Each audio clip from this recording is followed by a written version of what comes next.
An unregulated world of loopholes on the internet. I've sold a lot of questionable products. It was a 7-day trial, and then you got billed $60 a month forever. You can never cancel. Celebrities tend to drive revenue. I made a lot of money off of Chris Evans, Tony Hawk, Bam Margera. I got up close to 500 sites, and I got an offer to sell the network.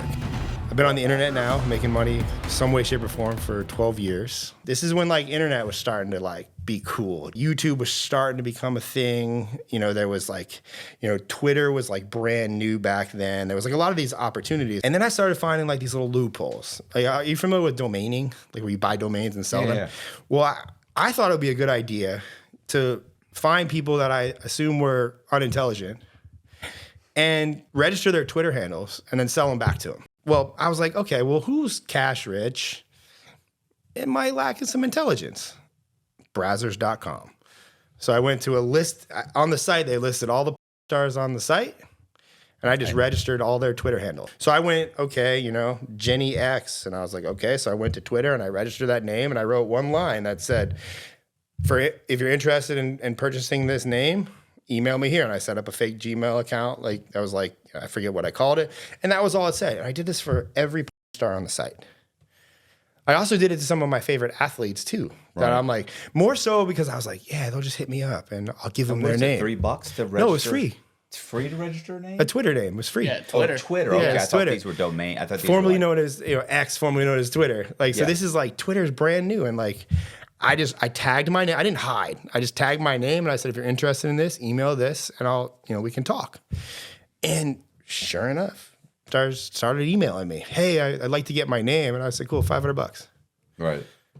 And like 1 out of 5 would send it.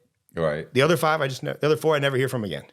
So, and there was like 100 or so on the site. So like it was able to make like, I don't even know, probably like 7 to 10 grand ish over the course of like 6-8 months, just selling stars their Twitter handles back. Right. And I was like, wow, this is interesting. What other loopholes are there that I can exploit? Because like I'm saving them the time of finding it, and it wasn't really. Yeah, you're doing them a service. Yeah, I was doing them a favor. One of the ones that I did register was. You know how the right fragrance can completely change your mood and even the way you feel about yourself? If you've ever wished you could find the perfect scent, but you didn't want to commit to a huge bottle, you're going to love this. This is Scentbird. It's a monthly scent subscription. Every month, you'll receive a different scent. It comes with the actual cartridge with the scent in it. It comes with a card that tells you about the scent. Each scent comes in this nifty little containers. You click the container, and you're good for the next month. Scentbird lets me choose new scents every month without committing to a full bottle. It's affordable, starting at just $8 for your first month, then only $16.95 after that. Plus, with over 700 fragrances from brands like Prada, Versace, and niche favorites like Parfum de Marly, the options are endless. Each fragrance comes with a 30-day supply in this super convenient, travel-friendly case. You can literally carry it with you wherever you go. And the best part is, I can try new fragrances without the risk of buying a big bottle that might just sit on my shelf. So if you're looking to find your signature scent, head over to Scentbird right now. Use my promo code Matthew Cox to get your first month for just $8. That's Matthew Cox to get 55% off your first month at Scentbird. I was a big fan of Jason Ellis. He is a Sirius XM show, still podcast to this day.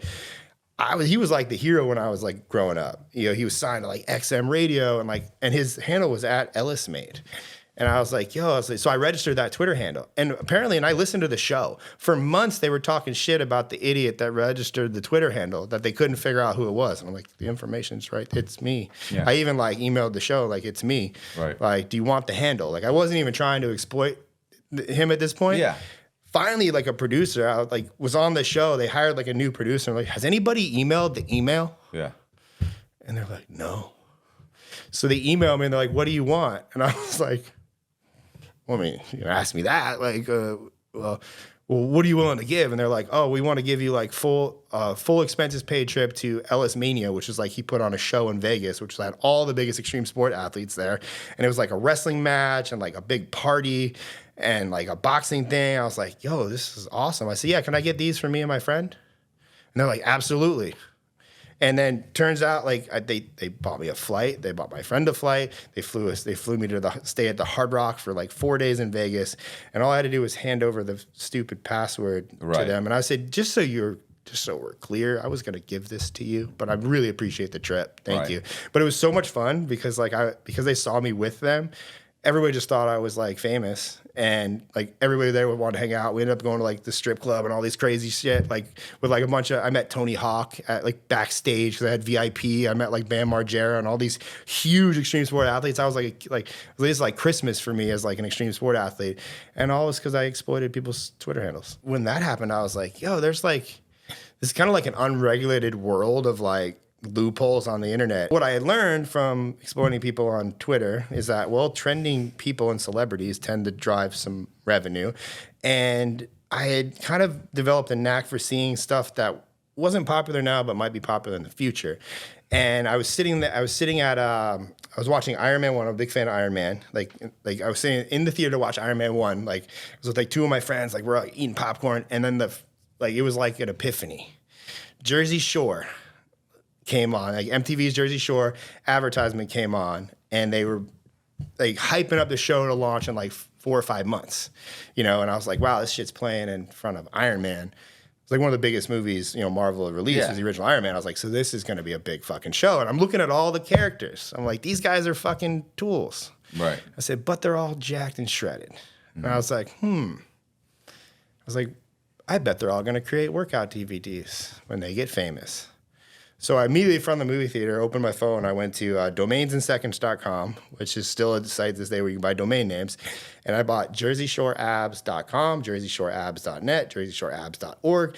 And then the main character was called Mike the Situation Sorrentino. So I bought thesituationworkout.com, thesituationworkout.net, thesituationworkout. I spent like $400 in domains sitting in the movie theater, just buying all these. And then this time was gonna be different. I wasn't just gonna sell them the domains back.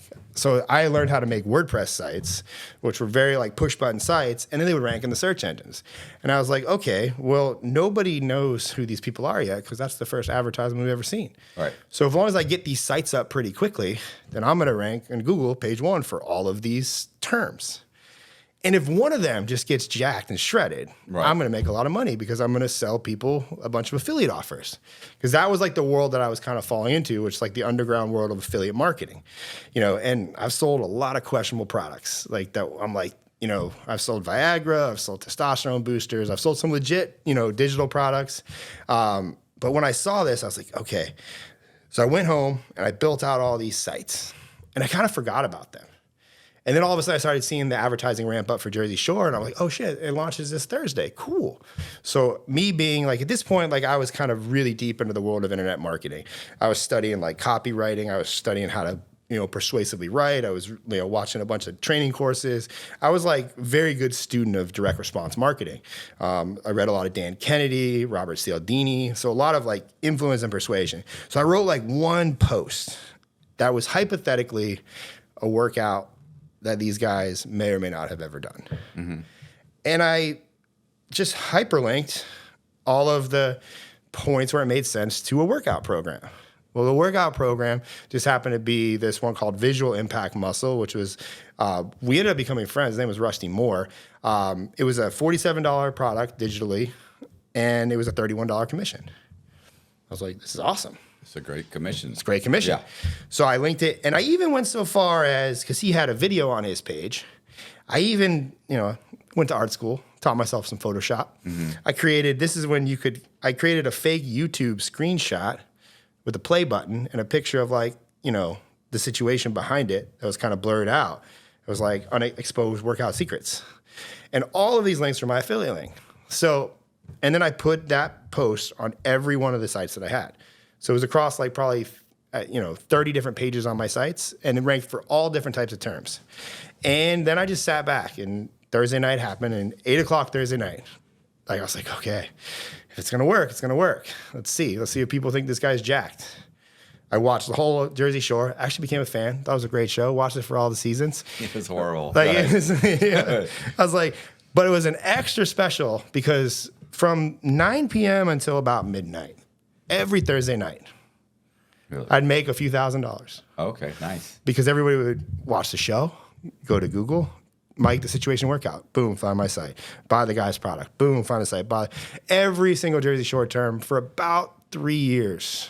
maybe 2 years. Did they ever contact you to say, hey, man, I want to buy my website? Like, what are you doing? Yes. So MTV sent a bunch of angry emails to me.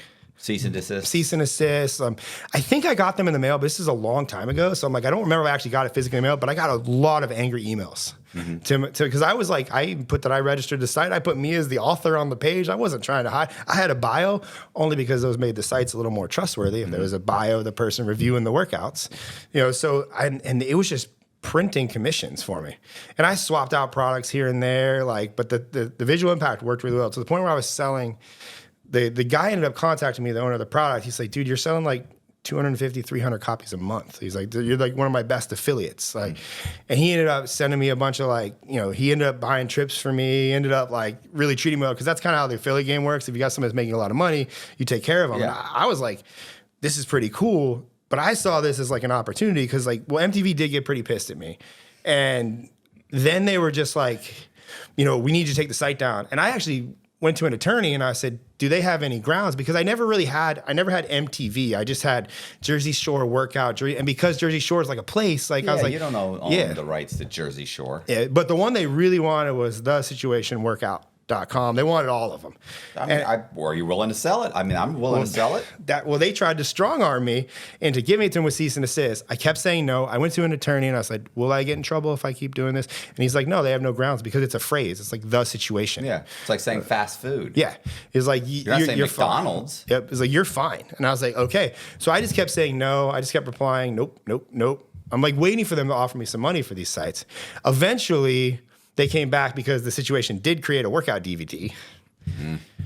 And they offered me some lowball number. And I'm like, we need to sell that. Yeah. I think the offer was like $5,000. And I was like, I said, bro, this makes and even during the non-popularity times of the show, it was doing $1,000 a week. It's hugely, I was going to say, it's hugely popular. You're trying to give me you're making. It was a slap in the face. I was like, you know what, fuck you. I'm not doing it. Ended up, the show lost popularity. The site eventually died. How dare they try and strong arm you when you're strong arming them? Yeah. That's not how this works, right? You don't fuck me over, I fuck you over. Yeah. That's how this works. I looked at it that's the email you should have sent. Yeah, I did all the hard work and ranked it in the search engines. Right. You don't have to do that shit now. So, but I took that was like case study one. I was like, wow, that worked. So then I used, onlinejobs.ph, and I proceeded to go on a tirade, and I made 500 more sites. Not Jersey Shore related, but I did it for any term I could think of. I had biggerarms.org, increasetestosteronenaturally.org, and I would just do the same thing, rinse and repeat. And my envision was I'm going to make this network of sites average $1,000 a day. And then I read that if you can sustain $1,000 a day, you can prove, then you can sell the whole network for 1 or 2 years worth of income or something. It was the whole network would suffer. And I was like, okay. So I was just working. I had an apartment at the time. I had a whiteboard on the wall. I was sites working on site. And that was all I did for 6 months, 8 months after the Jersey Shore thing. And I had some banger sites. I made a lot of money off of Chris Evans' workout. He was Captain America. Yeah. And IMDb literally told you what movies were coming out, up to a year in advance. So I just went to IMDb and I was like, okay, all right, Chris Evans. Oh, Captain America. Yeah, he's probably going to gain muscle for that. So buy Chris Evans workout.com, .net.org. I'd buy them all. Set up a site. I'm like, Scarlett Johansson, she's probably going to get lean and toned for that. Let's make her a site. And I did that for every single site on IMDb.com for the next year. And it was like clockwork. It was every time a movie would release, a few $1,000 commission would roll in. I kept selling the same products. And then I started getting into, and then I had this Exit Pop plugin, which, have you heard of cookie stuffing? Exit plug? I don't Yeah, it's an Exit Pop plugin, meaning when you go to leave a site, the site changes. Have you ever been on a site that did that? It's kind of illegal now. I don't think they allow you to do it. It's very frowned upon. Okay. So this site, and are you familiar with cookies? Cookies on the internet? Yeah, that's the thing you always say, no cookies.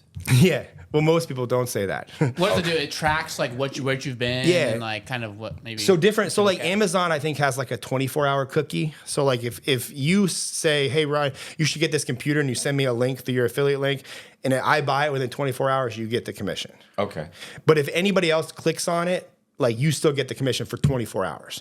Well, ClickBank, which is the service that I used for, to sell the visual impact muscle, it was a 60-day cookie.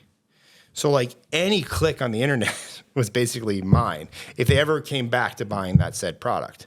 So what I would do is I would, every time I'd have all these sites out there, there was this plugin for WordPress, which was like, it's like you just a few clicks and it was on the site. And when you went to leave, it completely changed the site. Now I just made it change the site to whatever product I was selling because it also cookied them. Mm-hmm. So I would get credit. So even if you went to one of my sites and eventually came back, now the guy was running a lot of advertising for his product too. So that's like, he was paying for a lot of money for Visual by Muscle. He was paying for ads. He had a lot of other affiliates promoting it. It was actually a really, really good product. I do stand by that product. I think it helped a lot of people, from to get that lean Hollywood physique. So for like 60 days, like I was getting commissions from everywhere. Like, cause I was basically cookie stuffing is what it was called, but because it was a plugin, it was considered an exit pop, but it wasn't. And I only know this because ClickBank, who was actually the people that were paying me, they actually shut my sites down. They said you couldn't take any more payments. And I was like, whoa, because we were talking like, I mean, it was starting to like, I'm trying to sell the whole network here. Yeah. And I think it was at about $500-600 a day when like they shut me down. And I was like, why are you shutting me down? And they're like, well, you're using this. Like, they like had a whole case, like you're cookie stuffing. I was like, I did know what cookie stuffing was, but I'm like, I'm not cookie stuffing. Like, I'm just using a WordPress plugin. The plugin's called WP Lap Dance. Right. They're like, don't you think that's a little weird that it's called WP Lap Dance? I said, I'm not the one that created the plugin. So I actually reached out and found the guy that created the plugin, and I had him call on my behalf to ClickBank because he was so shocked that I was selling so many. Like, I was getting so much commissions from using his product that he wanted to use me as a case study. I was like, well, dude, if you can get my account turned back on, I'll do whatever you want. Like, I'll just, I need my account turned back on because they're saying I'm cookie stuffing. Is this cookie stuffing? He's like, no, it's an exit pop. It's a gray area. Yeah. So they ended up turning my account back on. I'm still friends with that guy to this day. He still sells a lot of stuff online. Like, that was just one of many plugins he created. But it was like, I got up to like, I think it was like close to 500 sites, and I got an offer to sell the network. And what was the offer? It was like a fuck you. It was a $250,000 offer. And I feel like that's not a fuck you, but for a guy who's living in his mom's living in his mom's spare room, who rides a bike on the weekends, like I feel like that's a pretty good deal. But yeah, in hindsight, it was an amazing deal. Okay. I was not in my mom's. I bought a nice apartment now, so I thought you were going to tell me that it ended. Thank God I didn't take it. It ended up being $2.5 million. I was like, what? No. Shortly after I told that person to fuck off, Google changed the algorithm. All those bastards. Damn them. And all those sites basically disappeared. And I lost all the money. Oh. And in hindsight, I should have taken that offer. But based on business sense, like if it would have continued and Google didn't change that, like it would have been able to sell for that evaluation. Right. It was just like, but it wasn't technically, I had so many sites. I did make good money. A lot of people ended up, because when the sites died, I was able to like make some money because while I was also exit popping and cookie stuffing to the degree, I was also building an email list. So I was getting people's emails. So now I was basically, when all the sites disappeared, I started sending spam emails every day. I was just emailing you 4 or 5 times a day to buy the next current product. And that worked. I was able to, move me along for about a year, because at this time I had met my now current wife. Like we were dating. She met me during the time of that. I thought I was invincible. Yeah, I was gonna say you must have seemed like a rainmaker, right? Like, yeah, I had discovered buying bottle service at clubs, and there was one specific club in downtown St. Petersburg called Vintage Ultra Lounge. I would just blow my money there every Thursday, Friday, Saturday, and I would be like, yo, tomorrow, it's just like a fucking ATM. It's it replenishes itself. It's the most amazing thing. If I spend $1,000 tonight, there'll be another $1,000 in there tomorrow. It's like it'll never happen. Cocky. 100%. So cocky. And then I was like, but the one thing I didn't buy a car. I bought a scooter. I kept my expenses pretty low. Yeah, so smart. And I somehow convinced my now current wife to love me during that whole thing. And then everything came crashing down. And, she's like, well, what do you do for money now? I was like, well, I'm just going to spam email people. Like, I was like, because they signed up for my list. So it's not technically spamming until they leave, you know? And I did. And that was nowhere near as lucrative as the SEO, but it turned into, I was able to like build this, empire of like I ended up growing the email list. I was buying email lists. I was sending emails to other people's lists, and then they would opt into my list, and then I would like email them. Like, yeah, but how does that make you money? So it was the same affiliate offers. I was selling, okay. I was selling everything from, I mean, the darker stuff was like the Viagra that you couldn't cancel. Right. Like, and I didn't understand, again, blind ignorance, how like a company could pay. So if you just sent an email to my product and, you know, you enter your email and name an email into my product, I gave you $30. That was like one of the offers that I had. I was like, wait, they were paying $30 an email lead. Well, turns out it was one of those, that company ended up getting sued because you can never cancel. It was like a free trial, a 7-day trial, and then you got billed $60 a month forever. And they weren't letting people cancel, you know, but, you know, I was just sending email traffic, letting people do what they decided to do. I didn't really think too much of that. It was like, hey, you know, if you're gonna do your credit card and buy some dick pills, that's on you. That's not on me. You know. Right. But in hindsight, I sent a lot of traffic to that. You know. But it made a lot of money. You know, not a lot of money. I mean, at this point I was just kind of like surviving. I think probably the most I was making doing the email stuff was $4,000 to $6,000 a month. I don't have to pay my bills and not have to get a job. Right. And then I actually decided, I was like, okay, I need to be a little more legit. You know, and I wanted to create a business. And by this time, I had also kind of discovered doing recreational drugs, occasionally on the weekends, you know, the white stuff, the powder. Like, right. And, you know, so I was partying and doing this while also trying to be an actual person. So I created this company, you know, because my now current wife actually broke up with me during that time. And that happens. Yeah, you know, she did good. She definitely should have dumped me. I was an asshole. And I started going out and I was like, man, like, I don't know why I got dumped. I thought for sure she just wanted to dump me for some guy that wears a suit. I was convinced that just because I was like this extreme sport guy who figured out this internet money, like that she thought I was, you know, that's why she dumped me. And turns out it was a, you know, she had some things to deal with, but also I was kind of a piece of shit back then. Right. You know, so we go our separate ways and I discover men's style and fashion on the internet. And I was like, this is like a rabbit hole you can go down. Like, you can wear different stuff and women like you, and then you don't have to talk to them and they approach you, and then you can go home with different women. I was like, this is great. So, but none of the people on the internet were talking about like, wear this, get laid, or women like this, they find this attractive. So I then just kind of jumped full head first into the men's pickup and dating industry, which was like lucrative industry for most people. Pickup and dating industry. I've watched those videos. When I was in the halfway house, I needed to reacclimate myself to dating. And I watched a few of those videos. Who did you watch? Some guy just, you know, he's walking around and just walking up to women and just talking to them. And he had just a few different approaches. I wish I could remember exactly, but that was basically it. He had these, you know, honestly, he was just, the fact that, I didn't realize the fact that just, well, I mean, I did realize that a big part of it was just walking up and introducing. Oh, yeah. Yeah, that to them, the girl immediately thinks, holy shit, like this guy's super confident. He just walked up and said, excuse me, hey, can you, just wondering that, my name's so-and-so, shake their hand. And they're just like taken aback. And next thing you know, they're like, this guy is confident, he's interesting, you got a big part of that whole battle beat just by doing that. Yeah, that wasn't the people that I was selling to. No? No. The people that I was selling to were usually very introverted, shy, and they expected the women to come up to them. And no, this was a guy selling a program. Yeah, teach you how to walk up. Teach you how to walk up because the guys are shy and they don't want to be able to walk up, and they are, you know. Yeah, that was like so that was like one side of the pickup, and the other one was like the ones that like me, who was like, I'll tell you exactly what to wear so you never have to talk to women, and they just come up to you and basically get naked in front of you. Yeah, so I don't know about that. I never watched that never really worked. Yeah, I was gonna say I'm not sure. You know, I was able to give a lot of guys. It's a money suit. Yeah. It's a suit made of $100 bills. But like, you're absolutely correct. Like, if you just like 90%, that's what I tell people now. Like, I feel like dating apps have just fucked up men, because I'm like, all you got to do is go say hi. Like, they don't expect some clever fucking thing. Just go say hi to a woman, and then you're gonna stand out from the 900 swipe lefts that she's seeing. Yeah, you know. But this is like, you know, online dating wasn't a thing back then. So it was like a bunch of introverted guys who couldn't get laid. And they were going to the internet to watch a bunch of dudes who thought they had it figured out. And then I was somehow in that world now. And I created a product called 51 Handsome Guy Secrets did really well. Did about 6 figures the first year. Oh, shit. Backed on a YouTube channel where I made YouTube videos just telling guys exactly what to wear to get laid.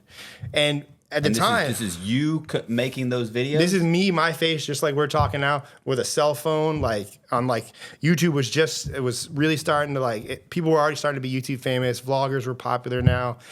Did you write a book or a course? It was just all digital. Okay. I found a book would have been more legit.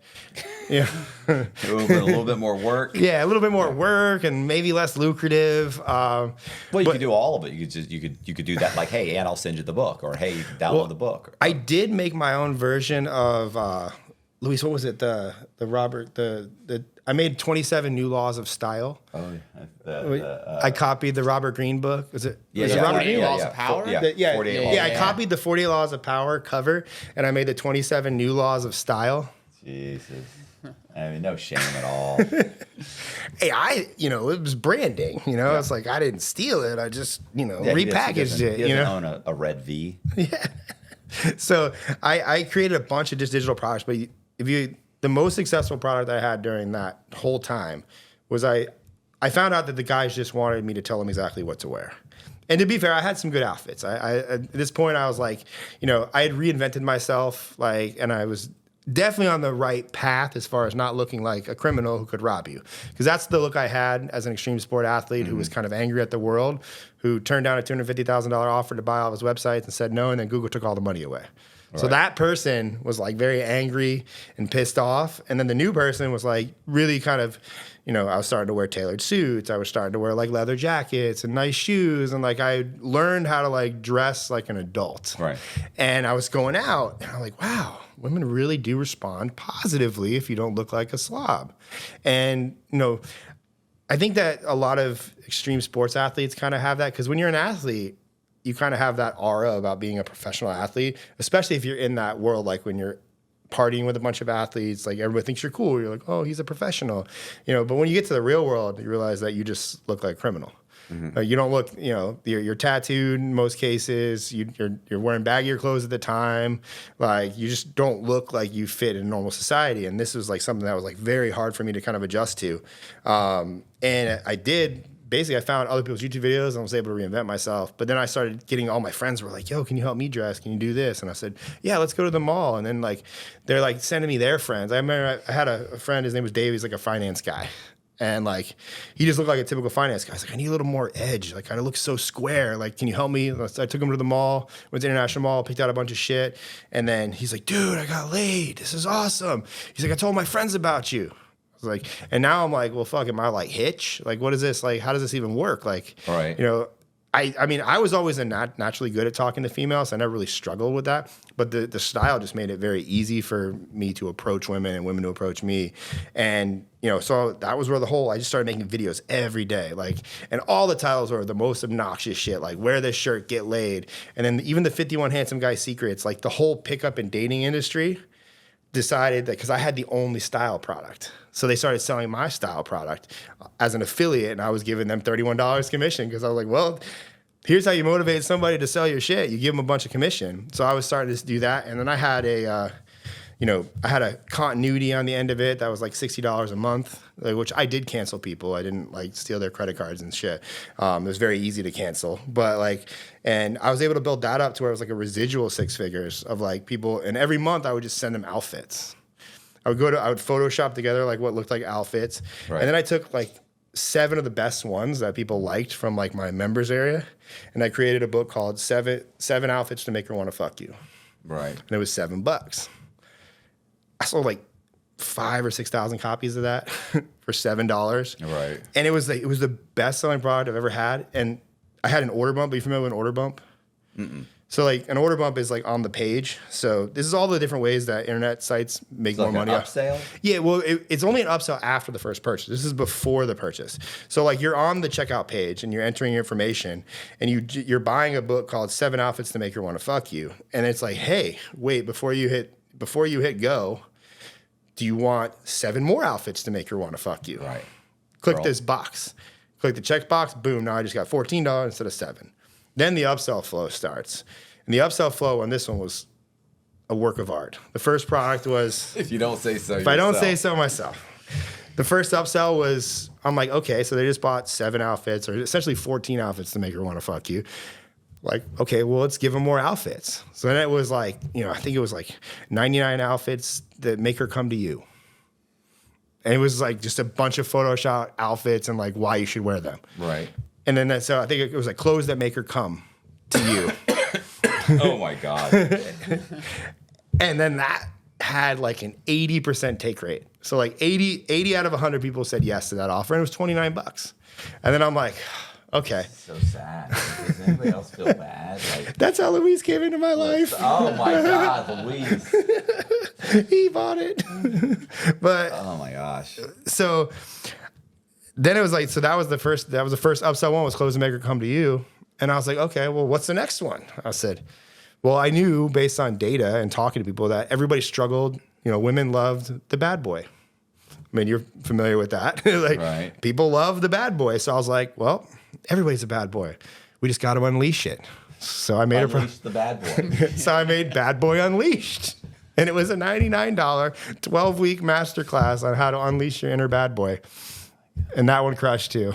And that funnel, I mean, if I did not take it down, it would still be selling to this day. Because it was being residual YouTube traffic. Obviously, you're familiar with YouTube. Like, people would watch my videos and then click the link and they would just pay for it. I did eventually end up stopping selling. I stopped selling all the dating stuff, more so because I had since got back together with my then girlfriend, who's now my wife. And we were also pregnant, and I was having a daughter. And I was like, I can't do this anymore. I was like that moment of like, I'm a piece of shit. I can't keep telling guys how to get laid.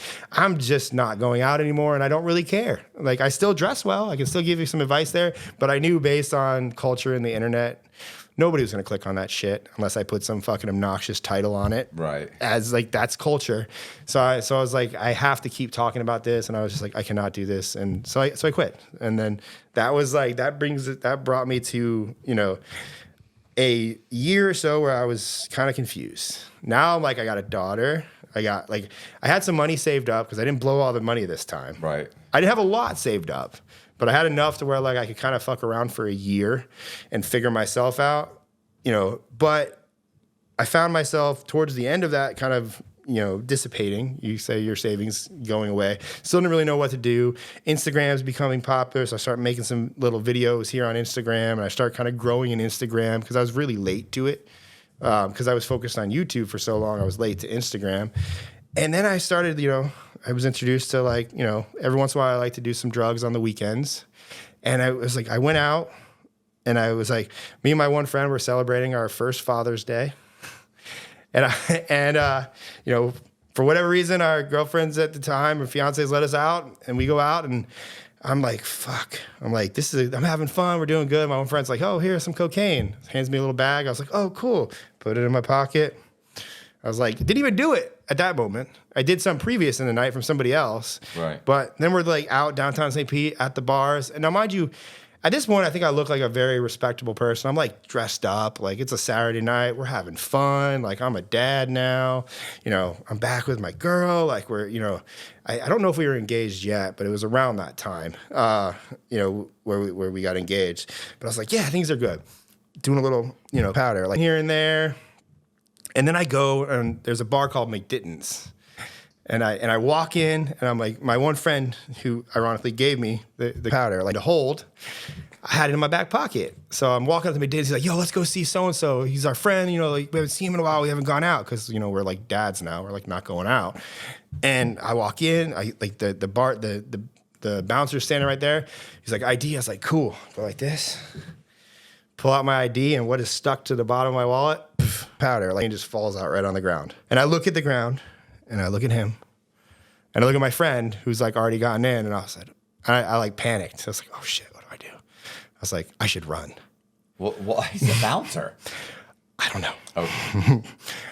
Maybe because I was on powder and I was making bad decisions this way. So I grabbed it from the ground.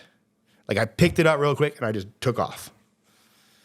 And next thing I know, I hear like the bouncer, because McDitton's in St. Pete, for whatever reason, when it was there, like all the cops congregated in front of fucking McDitton's. Right. And it's like they all had nothing to do. They're all just sitting there. Well, the bouncer's like, "Who's got drugs?" And I'm like, "You motherfucker." I was like, "Piece of shit, why you gotta call me out?" So I'm like running, and I like tossed the powder like this. And it happened to land in the trash can. I was like, "Fuck yeah." And I kept running, and in my mind, I got far enough away to where nobody would know. And then I get tackled by a cop, and it's like a whole thing. And now, like, I'm not resisting arrest, but now I know I'm like, okay, and now they're like digging through the trash can because they're like, he threw it. The bouncer was like, I was like, why is this bouncer not like me? And I'm like, what the fuck did I do to this guy? It was like just a little bit of powder stuck to my shit. Like, it's all over St. Pete. That's one thing I learned about that. Like when it's everywhere. It's very hard to not see it or know somebody who has it. If you've been introduced to that world, it's everywhere. And so I'm like, what the fuck? So next thing you know, like I'm on, handcuffed on the front of the car. My friends are like, what the fuck just happened? They don't know. They kind of have an idea. And like I ended up throwing like my stuff, my phone and stuff. I said, please bail me. I'm obviously getting arrested. And the cops are like, they're like, I found it. And I'm like, what did they just pull? They pulled it out of the trash? And then they put it down on the hood of the car and they're like, is that yours? I was like, I've never seen that before. What are you talking about? What is that? I've never seen, I don't even know what that is. And they're like, yeah, right. Like the cop, they were like jerks to me. Rightfully so. I ran. I probably deserved it. I ran away, okay? They had to chase me. I don't think the guy was, ready for that run. I think I was pretty fast, So I ended up getting arrested. I ended up going, wherever you go, I don't know if it was actually, I was ended up being there for, 10 hours, maybe 12, I don't know. Whatever. And I'm had to call, my fiance, hey, and she's like, what the fuck? Did you have the powder on you and this? And I'm like, I don't know when all of a sudden I became an expert criminal at this point. I was like, babe, I think we should talk about this when I get out.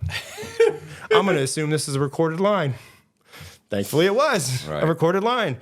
And, I ended up getting out. Then I tried to bail myself out because I was back making some money. I had a little bit of money. And I was like, can I just bail myself out? And it was they looked at me like I was weird. They're like, well, people don't normally do that, I guess. Right. And I ended up having my friend actually who gave me the powder bailed me out. And then I get out the next morning and yeah, sure enough, that was Father's Day. My first Father's Day, I was like, oh, great, cool. Had to catch an Uber back to the house, a nice, long, sobering Uber. And then I come in and, I was like, yeah, that happened. Basically, the fiance was like, what the fuck? You're an idiot. I said, yeah. I got no excuses there. Definitely stupid. And that was, and then that started the whole, where I was always fascinated with, the halo effect. And all those attorney shows, Bull, there was a show Bull on MTV, right? And how when I taught the style and stuff, there was always a bias to how you dress versus how people treated you. So I was like, okay, so I had to go to court, right? So I hired an attorney, right? At the time I want to say I had $10,000 in savings, right? And the attorney just, because a criminal charge wiped out 8 of it, I think. It was a loss. Fuck. I was like, this is the stupidest thing. I can't believe I did this. I'm this is dumb, but hey, I don't want this on my record. I want to and at the time I was traveling a lot. Because of still doing the fashion stuff, I was still speaking and stuff. I was getting paid to talk to groups of people. Mm-hmm. Now, when I got out of it, took me a while to get out of the dating industry because it was I just stopped publicly making videos, but I was still doing stuff I was in part of masterminds and coaching groups, and I was being paid $3,000 a month to train with a guy's coaching group about how I was making videos and style and overall just life coaching per se, the irony of that. And I ended up, I paid for the attorney and I show up at court and I walk in and I got a navy blue suit on, fully tailored. I'm I look I'm ready. I'm not going to get in trouble. I paid for this attorney. She's like, we have a strong case. There's no, you didn't have the drugs on you. They're saying that, and they said I had way more on me than was in the bag, and all of a sudden the bag was gone. So it was this whole hearsay thing, and it was me versus the cops, and so she's just show up. And I said, oh, cool. She's dress well, don't look like a slob. I was like, okay, cool. So I show up and I'm in my opinion, walking out of a GQ magazine. Mm-hmm.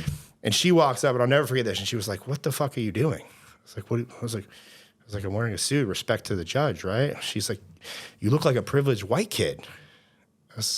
She's like, "And you're arrested for powder." Like, I said, "What do I do?" She's like, "You need to go change." She's like, "You look too put together." Like, and I was like, "Okay."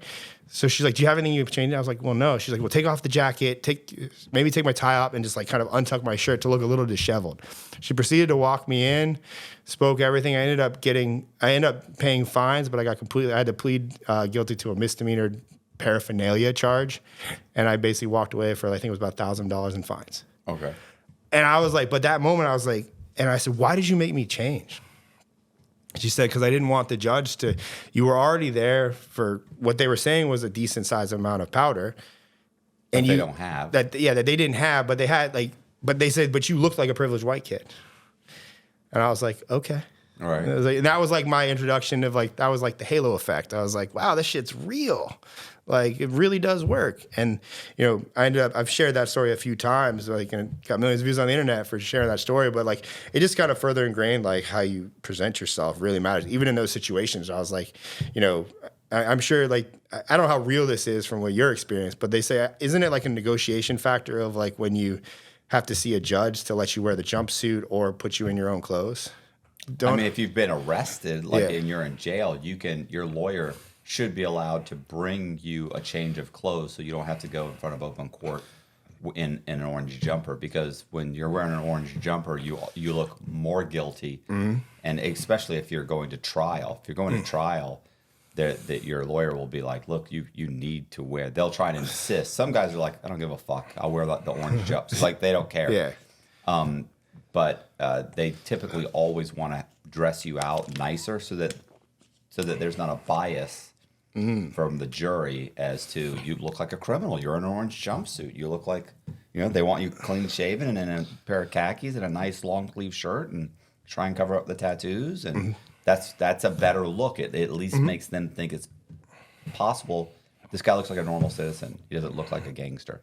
Yeah, that was like, I mean, are there any other hacks like that you learned in jail? Like, what other things that do you have anything else like that? I mean, no. That's just that, But I mean, everybody gets in front of the judge, and they all try and downplay what they did, and they're sorry, and they're this and they're that, and I think the judges heard it. They're so. They're so callous, and they've heard it all. They're jaded. They've seen these guys come and cry their eyes out and apologize and beg for forgiveness, and you'll never see me again. And then 6 months later, they go to jail for 2 years. They get out, and 6 months later, they're back again. So they get like, I've heard this so many times. Yeah. I mean, I just found that fascinating, like, because it was like kind of like, oh, I said shit like that prior to, like, I'm like, oh yeah, people judge you on how you dress and everything matters. I was trying to obviously sell products that taught that, and then I was like, when I did that, I overdid it, and she was like, no.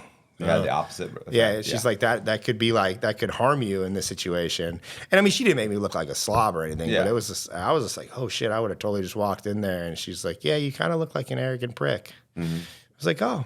Yeah, I can see somebody wearing it. If I was a judge and you walked in, you had a 3-piece suit on, and just you had suspenders or something, he'd be like, "Oh, this guy's a douchebag." Like, yeah. But if you have slacks and a long sleeve shirt, and I mean, it was a full suit. I had like a tie bar and knit tie. Like, I went overboard. Yeah, it did look like I was like GQ magazine. Yeah, I was like, who dresses like this? Yeah, they're like, who dressed like this for their court date? Right. Yeah. What's the weirdest thing you saw in prison?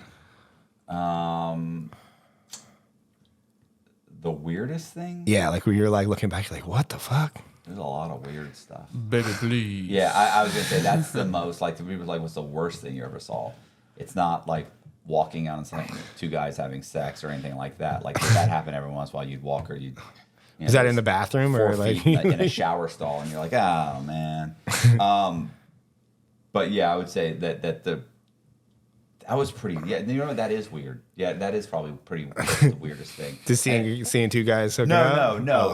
It was. I was in the library in the Medium, and there was probably 20 or 30 guys in there, and it probably held 60 or something. And it was never full. Like, you went to the Low, filled all the time, but the Medium it wasn't. So I'm in there writing like some guy's story and working on some stuff, What's the medium? The medium. Oh, the medium security prison. Oh, okay, medium security. So I'm sitting in the library writing, and there was a gay guy. They call him a punk, right?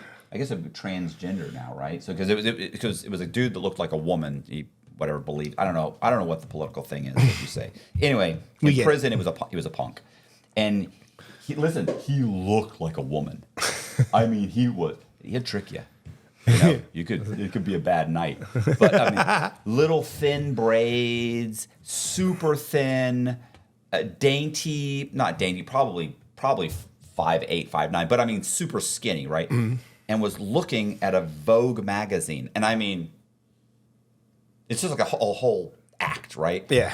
And, but whatever, they're there. Listen, you go to meet them, you got these guys walking around they've got boob jobs, they've got, it's insane. So, anyway, I'm going to go, she was sitting there doing her thing, and I'm writing, and this guy came walking into the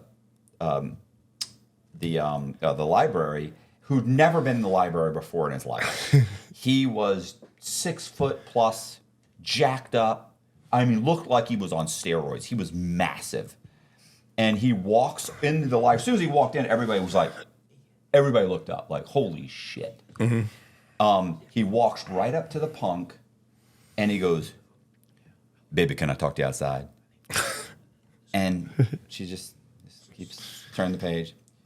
Baby, please. And then he kind of looks up to look around who's speaking, and everybody's looking like this. We all look down. We're terrified. A bunch of soft guys in the library, and this guy's a massive. And then he says, baby, can I please talk to you outside? Baby, please. Baby. And I mean, it was humiliating. And then he goes, baby, please, and put his hand on her shoulder. And she goes, "Huh!" He was like, "Don't touch me." No, he didn't say it. First he said, as he's flipping, the guy, he looks up and he goes, "I don't like the way you talk to me in front of your friends." And he goes, "Baby, please, can I talk to you outside? Baby, please." And he goes to put his hand on and she he goes like that and goes, "Oh, don't touch me." And he's like, "Oh, I'm sorry, baby, please, can I talk to you outside? Baby, please." And I mean, it was the most fucking humiliating thing I've ever said. I've never been so overwhelmingly humiliated for another person in my life. Finally, the punk gets up, they walk outside, then the punk comes, sashaying back in 5 minutes later, sits down, the guy comes back in, head, "Baby, please, can I talk to you? Baby, please, let me talk." It was a fucking horrible, bro. Just a lover's quarrel. It was a lover's quarrel, and it was so bad that when the guy left and when I saw the other guys in the room, we didn't even laugh about it. It's not like, bro, that was crazy, right? It was just I just felt like, wow, that was I felt bad for that. It was horrible. It's humiliating. But yeah, so it's an odd place. Odd things happen. What was your favorite meal in prison? I mean, they have what they call holiday meals, and they would feed you they have hamburger day, which is Wednesdays is hamburger day. They used to give you hamburgers and French fries. I don't know if they still do, but not great hamburgers. But it's still a hamburger, and it's still French fries. And then they have holiday meals, and you would get oh no, they get fried chicken every once in a while. Probably once a month you got fried chicken, and it could be really good.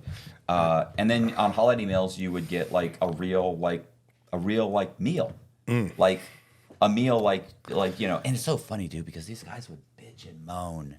And they'd be like, "Man, that chicken," or that little, they give it a little Cornish hen. "Man, that Cornish hen ain't got no meat on it." That guy, it's bro, what did you fucking think when you were robbing banks? Did you think they were gonna feed you all? Yeah, but I'm robbing banks, but when they catch me, they're gonna feed me lobster in prison, so it'll be okay. What did you think I thought I'd get slop every meal. The fact that they're giving you a holiday meal is a special meal that you don't deserve, bro. You know what I'm saying? You're selling crack. Yeah. In a park across the street from an elementary school. What? You're upset because the Cornish they don't hen. the Cornish hen isn't thick enough. But listen, another thing they would do. This is funny. And this is actually right around. It'd be Christmas time, so more Christmas time. They give you they give you a couple days beforehand, before Christmas, they Everybody goes back to the units, and then they line you up unit by unit, and there's like 12 units. They would let you out, and so you come out like 180 guys, and they walk all the way to the chow hall. You go in the chow hall, you get Christmas cookies and chocolate milk. And let me tell you something. And you walk all the way, and then the warden, the assistant warden and warden, everybody will be there, and they'll be like, "Merry Christmas," or Happy Holidays. They don't say Christmas, God forbid. They're like, that's a line that you can't cross in prison, right?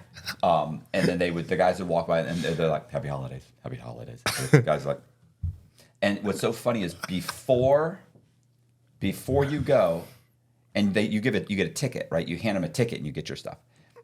Before you go, guys would be walking around the unit like, "Man, make us line up and go into the chow hall like we a bunch of kids. Man, that's some bullshit." I mean, like, "You're not going to go? Can I get your ticket?" "Fuck you, Cox.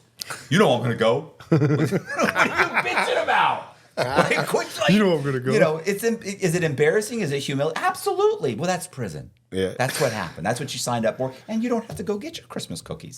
So shut up. Like, come on, stop it. You didn't have to buy them. Yeah, they're free. Yeah, they're free in prison. They're all good. What's one thing you learned in prison that's made you more money today? I would say humility. Humility? Yeah, just appreciation and humility, and because I work a lot harder and I appreciate everything 1,000% more. So and I don't think anything was going to teach me that other than a decade in prison because I was just that much of a prick. How can you tell if someone's a criminal? What's so funny about this is, well, first of all, I think, and I've said this before. I don't know if I've ever said it here, but I mean, everybody's a criminal. Like you'll commit a crime.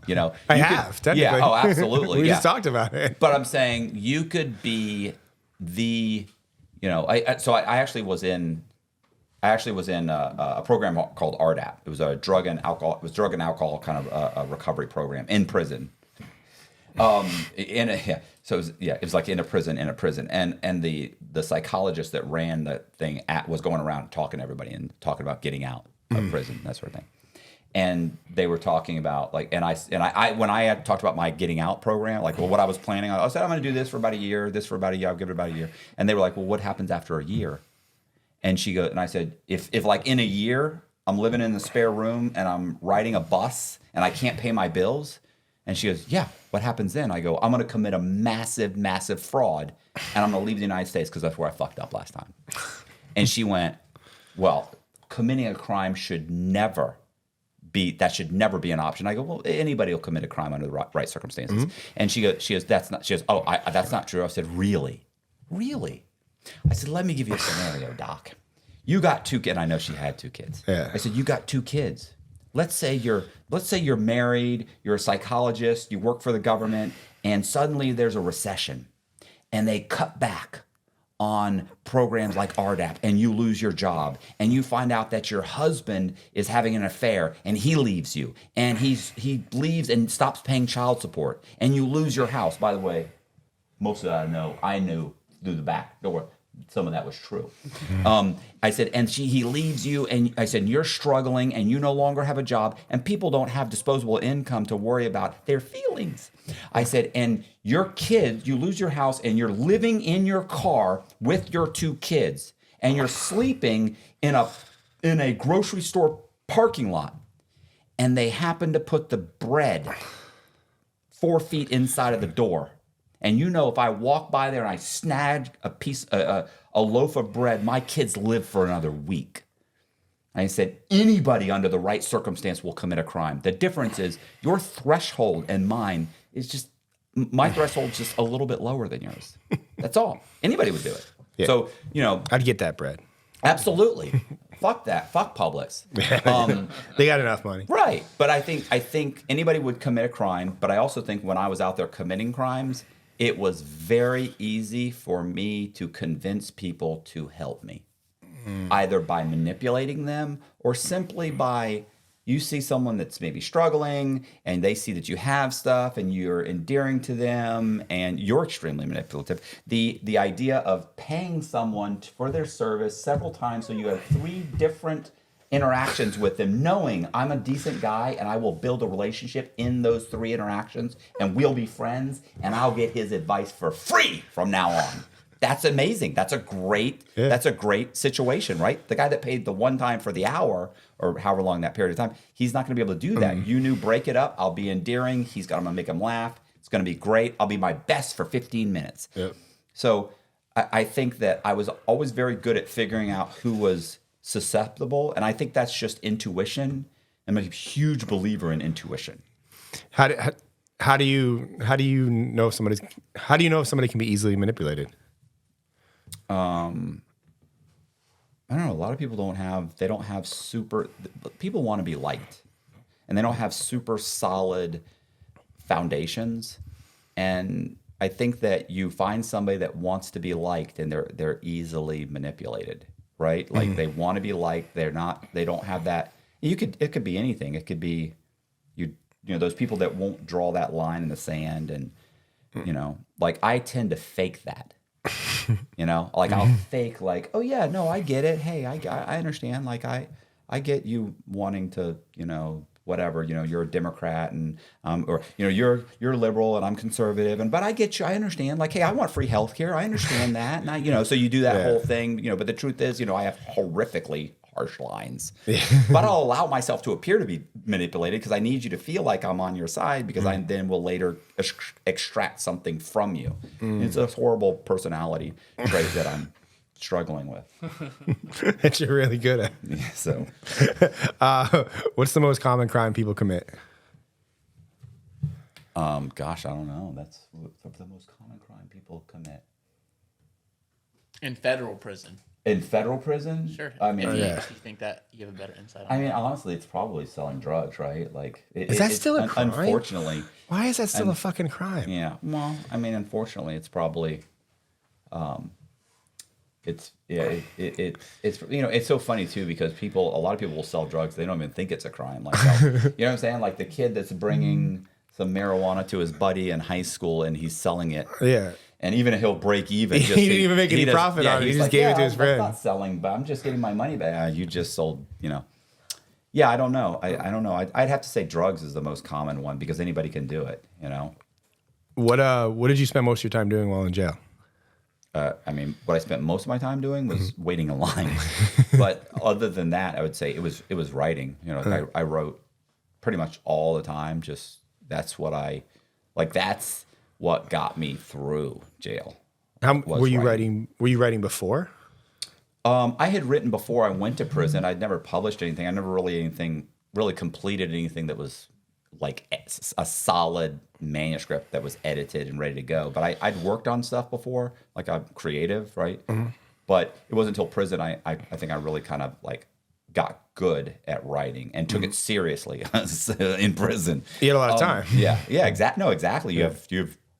It's funny how many guys go to prison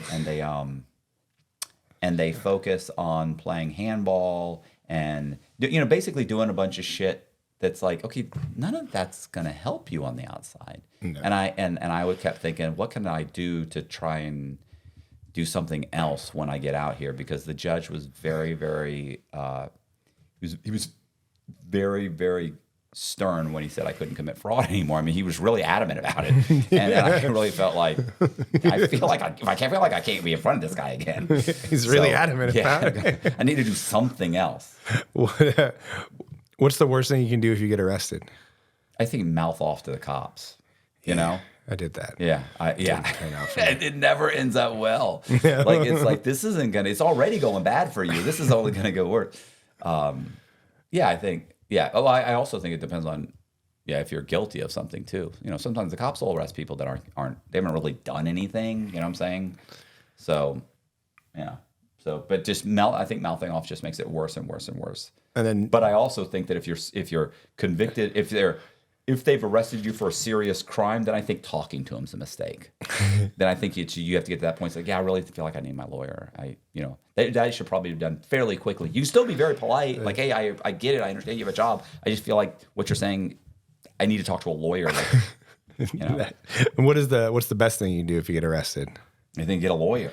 Get away. Yeah. And not talk. And not talk. Yeah. People tend to bury themselves. They think they're going to talk them. They're going to talk their way out of it. And then almost just never happens. Right. Like, I mean, I've done it a few times, but yeah, definitely. And then the last one, a little bit different. So do you ever feel guilty now because you talk about your past and you monetize it now through the podcast? No, I wouldn't either, but I was just figured it was a good question. So I'm on the sociopathic scale for sure, right? Like all criminals, like if 1% of society is sociopathic and 99% of guys that are locked up in prison are sociopaths, and so I have very little empathy. I mean, I'm not a complete 100%. I don't have anybody in the basement. Like I'm not driving around with a dead body in the trunk of my car or anything. But I have very little empathy. So I don't feel bad. I feel like this is what I do, what I'm doing. I'm entertaining. I'm not harming anybody. I think. And what's even more amazing about it is that, and this is completely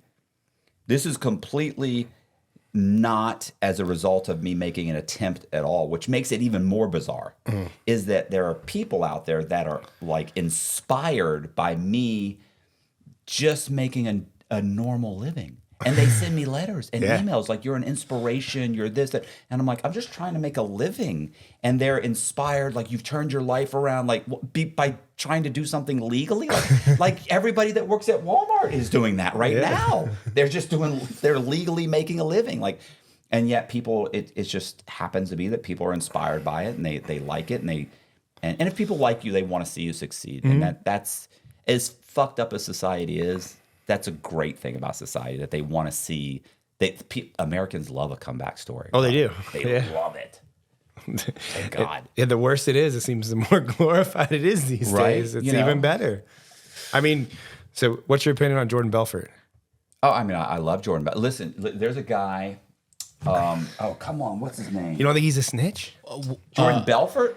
Yeah. Oh, I thought you meant Jordan Peterson. Peterson. I'm talking sorry. about the Wolf of Wall Street. Yeah, of course he cooperated. No, I said, do you? I mean, what's your opinion on him? Do you think that was good or bad? I think he snitched on everybody. You got to look out for yourself, bro. I'm the only one looking out. This is the one thing I know for sure. This is the one thing, is that there's no street code, and the only person looking out for you is you. And if you're thinking to yourself, I always love the guys that do the what do? They do the it's against my principles. Principles? Bro, if you had principles, you wouldn't be ripping people off for a living. You wouldn't be selling crack. You wouldn't be robbing banks. You wouldn't be committing fraud. Like, if you had principles, a guy with principles, you know what he does? He cooperates with the police. And when he needs money, you know what he does? He works 2 jobs. That's what he does. He doesn't run a pump and dump scheme that makes everybody millions and millions of dollars and then suddenly have principles and go to prison for fucking 15 years. No, what he does is exactly what a scumbag does. He rats out everybody he fucking knows to get the best deal he can. That's what you do, because you don't have principles. If you had principles, you wouldn't be in this position to begin with. So absolutely. I have no problem with Belfort. Nice. Is there any criminals we should study? Yeah, Criminals you should study? Yeah. For what reason? Yeah, just from they're smart. Like they're resourceful, they're smart, they're like a type of criminal or a specific person? Persons. Yeah, I mean, I think Belfort's a good example, right? Like, he got out and he kind of changed Successful. He's successful. He changed his life. It's so amazing to me that there's a whole segment of society that wants prisoners or people to get in trouble, go to prison, get out, and continue to fail. Like, well, but that doesn't make sense. Like, you sent them to prison to be supposedly, not that this is what's happening, but to rehabilitate themselves. But you still don't want them to do better than you. Even legally. I don't want him to do better because he's a bad person, I'm a good person. Like I think that says more about those people than it does someone like Belfort. Not hurting anybody. Do you think the government makes it hard for reformed criminals to succeed? Absolutely. The government and society in general create more problems and create more crimes for guys getting out of prison. Do you have any idea how hard it is to get out of prison and start over again? Nobody wants to rent to you. Nobody wants to hire you. I had all kinds of restrictions. My judge, for some reason, I don't think he did this on purpose. I think he was told this by the U.S. attorney that because I had, one of the things I was doing was I had a development company. I was building new houses. So somehow or another, part of my judgment commitment when I got out of prison, that's the document that binds you while on probation. Part of the judgment commitment said, hey, Mr. Cox cannot work in real estate. Okay, fair enough. In finance, in any capacity, in real estate finance, development, or construction. So when I got out of prison, I actually had somebody who was going to hire me for like $16-17 an hour to drive as for a friend of a friend. Mm-hmm. I know that this is your friend. I'm going to help him out. I'm going to let him, because we have a bunch of laborers and stuff. We need to pick up stuff. We need to drop them off at sites. And we need somebody that can go to Home Depot, pick up things, and drop them off. So we really just need somebody who's responsible, that has a license, that can drive.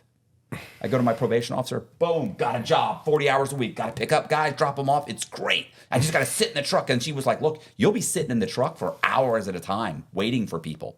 No problem. I can write. I can do all kinds of stuff while that's downtime. I can work on social media. Like, this is perfect for me. And she said, yeah, you can't work for a construction company. And I went, no, I'm not building anything. I'm not. Yeah, but your judgment commitment says you can't work for a construction company. I went, no, but that's because I was building stuff. Like they think in like a capacity as fraud or something. Yeah. She goes, Matt, let me explain something. You can't. I go, I'll be driving a truck. She goes, you can't dig a ditch if it's for a construction company. And I was like, so what do you want me to do? Like, she's like, well, I don't know, but you better figure it out. Like, they don't give a fuck about you. Yeah, because you got to get a job and then you violate. Yeah, right? Just as happy to violate you and send you back to prison as it is to do one thing to help you at all. They make it very, and I had it very easy, right? I'm a clean cut white guy. I'm well spoken. I'm educated. Not that hard for me to make money. I'm going to be able to make some money, so I'm going to figure it out. But I know guys who Zach. Funny, smart, personable, working at Wawa. The only place he can work is Wawa. He couldn't work at the Dollar General store. They didn't want to let him work at the Dollar General store. I don't get it. Like I mean, doesn't make sense. They want you to be better, but then they do, but they really want you to fail. They don't want you to do better than them. They want you to fail. They want you to go back to prison so they can feel good about themselves. They don't want to help you. They don't want to give you student loans. They don't want to let you go back to school and re-educate yourself or anything like that. Not in the federal system. There's probably some states that probably do that. There's some liberal states out there that are probably doing wonderful, wonderful things for people, and I'm sure those inmates are ruining those programs right now at this point. Right now, they're taking advantage of them. Listen, the one thing is inmates in general, anything you give them, and this is horrible, they ruin it. Mm-hmm. So it's like 1 minute I feel like I want to advocate to help these guys, but in another minute you have to, they'll try and ruin it the moment you give it to them. Makes sense. I mean, every time in prison they tried to come up with a different program for us or help us in any way. These guys fucked it up every single time.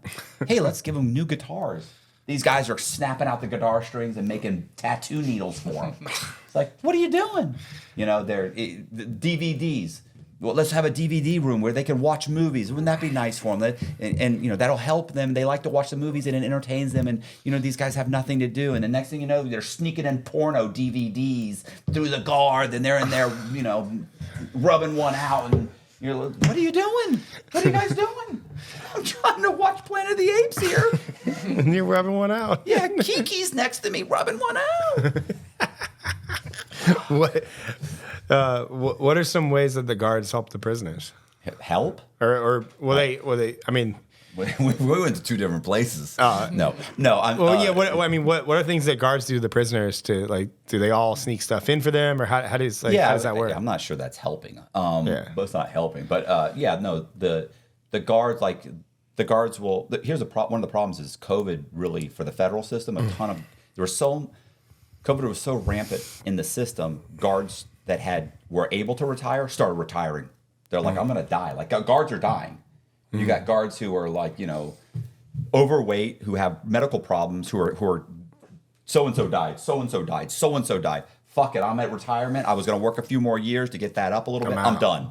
So all the guys with seniority quit, and they hired all new guys. So the guys making $80,000 a year that knew how the prisoners were. Those guys got fired, or I'm sorry, those guys quit, and they hired a bunch of guys for $35,000 who can barely. What are you going to do for $35,000? How are you going to live on $35,000? You can't. You got a wife and maybe 2 kids, and you're trying to live. You just got out of the military. You're trying to work on $35,000. But guess what? The guy, Matt Cox, Matt Cox's brother. And I know Cox is in B4. His brother goes up to me in the parking lot and says, "Yo, bro, hey, my brother's in B4. I'll give you a fucking grand right now if you'll give him this cell phone." Of course they're gonna take it. They're gonna be like, "Fucking grand for a cell phone." I walk in every day. Nobody searches me. I put it into my sandwich. I'll walk right in. Nobody even looks in my little lunchbox. I'll walk right in. When Cox is walking by one day, I go, "Cox, hey, what's up? Here's some mail for you." He'll hand me some mail, and in the mail, I'll be like, "Damn, that mail's heavy." I'll walk back to my cell and open it up, and boom, there's a cell phone there, a little flat cell phone.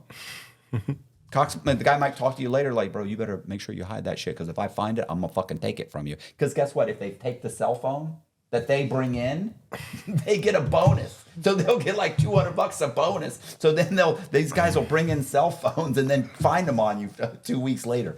Anyway, I'm just saying it's a business, but it's not a great business model, but it's profitable. So, but yeah, so overhead. But the cops will do that, and they'll bring in drugs, and and next thing you know, they're making an extra $30,000 on top of the 35, and now the job is okay. And that's what's happening in most of the federal prisons now, where when I was there was maybe 3 cell phones on the whole compound. Now, every time they do a sweep, they find 100 of them, 150.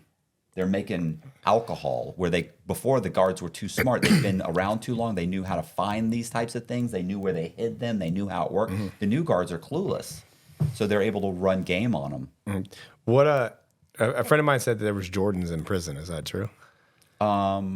I think probably some. You can buy sneakers in prison. You can special order sneakers. Yeah, if you have money, you can get almost anything. And you used to be able to really get stuff in. But yeah, I'm pretty sure you could probably buy Jordans. I know that. Yeah, you can special order stuff. Like, they'll only let you spend so much. They don't want you to walk around with $1,000 pair of Jordans. But I'm sure there are guys that are walking around. I'm not a sneakers guy. Like, I bought I think one pair of sneakers. I know my cousin bought me a pair of sneakers. Pete bought me a pair of sneakers. I was walking around with sneakers that had like a hole in them.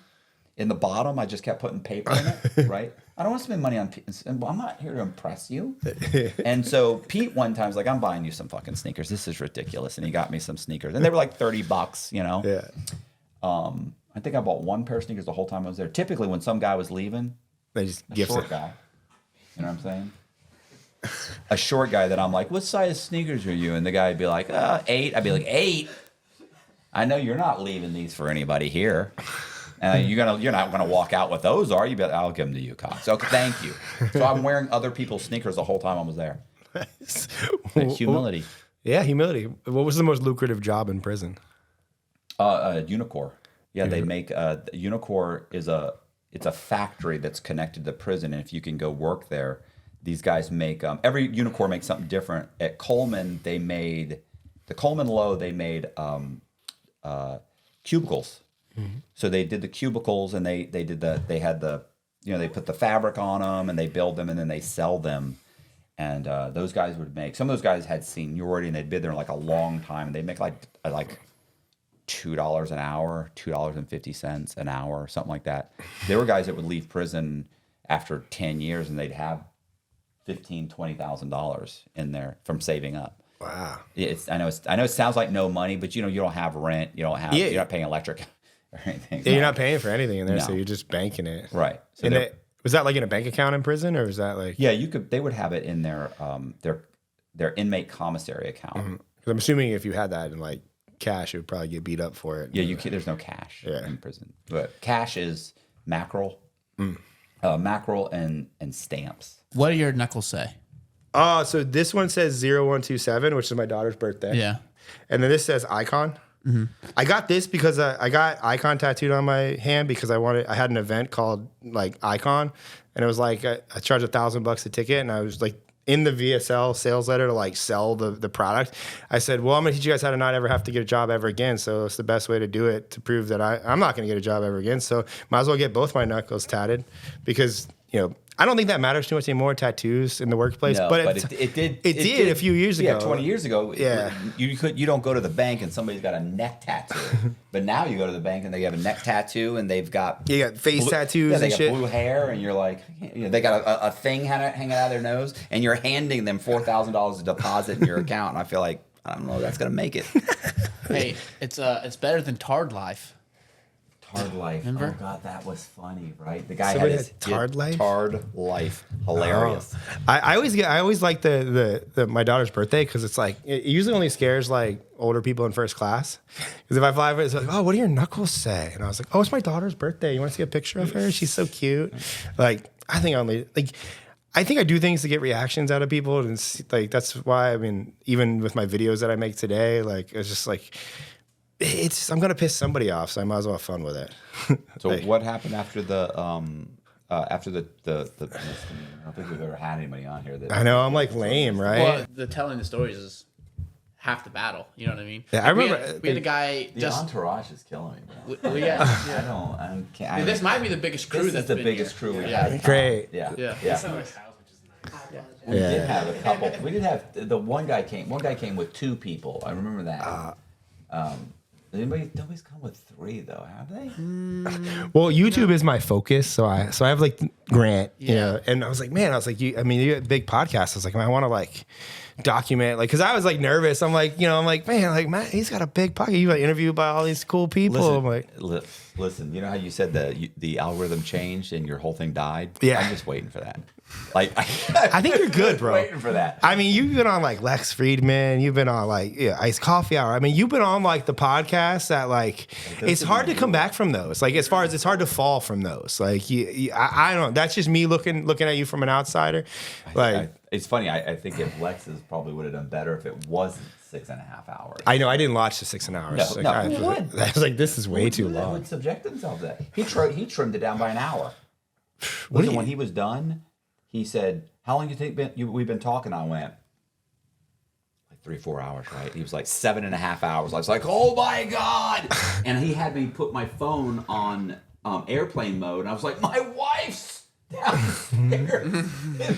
Like the last time I checked, she was going to get lunch. Like she's now asleep in the back of the car. If you sleep hot at night, you know how disruptive that can be. Whether you're having trouble falling asleep, you're waking up sweating in the middle of the night, or all of the above, that's where Ghost Bed can help. As the makers of the coolest beds in the world, Ghost Bed is your go-to for cooling mattresses, cooling pillows, and cooling bedding. From their signature Ghost Ice fabric to patented technology that adjusts to your body's temperature, every Ghost Bed mattress is designed with cooling in mind. So whether you want a plusher mattress that cushions your shoulders and hips, or a firm option with exceptional support, your Ghost Bed will keep you cool and comfortable all night long. When you purchase a Ghost Bed mattress, your comfort is guaranteed. You can try out your mattress for 101 nights, risk-free, to make sure it's the right fit for you. Plus, they offer free shipping, and most items are shipped within 24 hours. If you're not sure which Ghost Bed is right for you, check out their mattress quiz. You'll answer a few questions and get a personalized recommendation. Even better, our listeners can get 50% off site-wide for a limited time. Just visit ghostbed.com/Cox and use the code COX at checkout. Again, that's ghostbed.com/Cox with the code COX at the checkout to save a whopping 50% off site-wide. Oh my! Where was it? Where's he? He's from. No, yeah, he's from Austin, but we drove to South Florida, Fort Lauderdale or something. Yeah. We went to the I don't know if I could do a 7-hour podcast. we went to the he was in the Ritz. 7 hours. I mean, do you just sleep the next day? Like Me? yeah. No, I was jacked up. I was 7 all excited. hours, I was yeah. It's Lex Friedman though. I mean, it's a big podcast. That's so- cool. That's super cool, right? Yeah, that was I mean, I saw that. I mean, I was like, oh man, this guy, he's cool. I hope I got to bring some stories, man. I was like, I mean, this has been good so far. Yeah, this is good. well, I mean, now that was all like the criminal history. Now it's just like basically changing the way the internet works. So it's Right. yeah, where did I leave off? I left off at. So you left off. You Yeah, so got the misdemeanor. misdemeanor. You got the Yeah, so I got the misdemeanors. misdemeanor, and there was like 6 months to a year after that where I kind of like fumbled around, didn't really know. I'm a new dad. I'm trying to figure shit out. Trying not to be like a creep and teach guys how to get laid. So I'm trying all this video stuff, and I managed to make, because of the residuals of like I was still like putting outfits and stuff. I was still like living up to like my business that was there. Eventually, it was like dying at like 20% every month. So then it was like then it was right around pandemic time. And I was like, oh, cool, this whole thing's gonna suck. What, I don't know. And I had a couple friends that were starting to mess around with TikTok. And, like heavy, like one of my friends named Jason Capital. He came from the dating world. He was like teaching men's, just overall men's lifestyle advice. And he went hard on TikTok, grew to 1 million followers. I've always paid attention to, obviously, Gary Vee. He was going hard on TikTok. And I saw like nobody else was really doing it from an educational perspective. And I was like, and at the time I was trying to reinvent myself. Like I was like, okay, I need to let all this go. Like, I'm not really the fashion guy anymore. Like, I make videos, but I wasn't really good at long form videos. Like, for whatever reason, like vertical video was natural to me, because that's what I started doing, little stories. Like, they're called like mini vlogs now. Like, they're 15, 30 seconds long. Like, I document my day, edit them with like, edit them up and put them into a song and put them in my Instagram story. And then TikTok came along and I was like, yo, there's like an opportunity here. But I was like almost dead broke. Like, I was like, all the money was like dried up, and I'm like, here we go again. I got to tell my fiance that, I'm not going to be able to pay rent. I'm going to need to fall back on her salary, because she's like the most responsible person ever. 800 credit score, job for 15 years, like corporate level now. I'm like, yeah, on paper, you're awesome. Like, I gotta stay with you. It's like, because if we just relied on my paperwork, it's a little fucked up here. Right. Like, so I'm like, damn it, man. I'm like, but I really saw an opportunity with TikTok. And I was talking to that one friend, Jason Capital, and he's like, dude, he's like, your videos are good. Like, you have skills. Like, go all in on this and like, get 100,000 followers. And I was like, okay. It was like that, okay, that little push I needed. So then it was like, I think a couple days later, Trump was like, we're banning TikTok the first time. Like, I was like, okay. I said, well, I love you, Donald, but I'm going to go all in on TikTok. So I convinced, my fiance at the time was like, this app, like, I think it's going to work. And she's like, here we go again. All right. And I mean, to my defense, it always kind of worked out to making some money. Right. And I was like, no, I think this is big. I think, because if I trace back to what happened, I was on YouTube. I was a little too late to make it really big. Like, there was that window, like there was a lot of bigger fashion influencers than me. Right. And if I'd have started maybe a year prior, I would have grown just like them. But now it was like really hard. And I was already burned out of that shit. I'm like, I can't talk about that no more. Like I said, but TikTok, like, and then by the time I got to Instagram, I was already late. There's already tons of people with hundreds of thousands of followers doing all kinds of shit. I was like, but TikTok, nobody's here yet. I was like, and everybody's talking shit about it, saying it's going to be banned, and it's like there's nothing going on. So I started going hard. I like force constraints. I was like, I'm going to do a video a day for 90 days. I was like, I'm going to do it for 1 hour, because this is during lockdown time. So there was, and my daughter at the time was 4, like 3 or 4 at the time. So I was like, shit, like, anybody that has kids knows, like, it's hard to, when they're awake and paying attention to you, like, it's hard to get shit done. So there was like 1 hour where I think she watched like Bluey or some shit. She watched the show, and I was able to, I turned my bedroom into like a little set. I put like lights behind the bed frame, and like I had my lights in there, and I started film and edit 1 hour post. Film, edit, 1 hour post. I did it, and it was just, I started with just educational stuff, like, how to use a ring light, because I knew video production. Yeah. Like what cameras to use, and like nobody was doing that at the time on TikTok, and nobody was filming it with a professional camera either. So like I had, a $3,000 or $4,000 camera, all blurred background, bokeh on the lens, like looking all like way overproduced for TikTok. And all the comments like hated it. I was like, perfect. I was like, whenever somebody hates something, I'm usually really early. And I was like, this is awesome. So I just kept making them.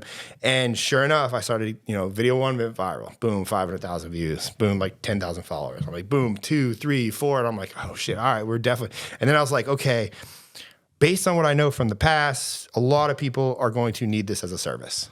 Right. I said, how do I monetize this? Yeah. Well, I wasn't even thinking about that, because like the more or less the people that I wanted, I said people are going to come late and just want big followings. Mm-hmm. Like, I was like, I need to figure out how to grow followers. I need to figure out how to get views, and I need to do it fast. So I kept doing it for myself, and I'm growing here and there. I was at like 50 or 60,000 followers. And then I hit up a couple of my friends that I had met from doing YouTube. I started running their accounts. We grew, they were already cooler than me already on the internet. Grew their accounts to 100,000 followers within like 30 days. Then I got a girl, her name was Adley. She's like a prankster on Facebook. Grew her to 1 million followers in like 6 months. So now I had Are these people paying for the service? So the first 3 were just case studies.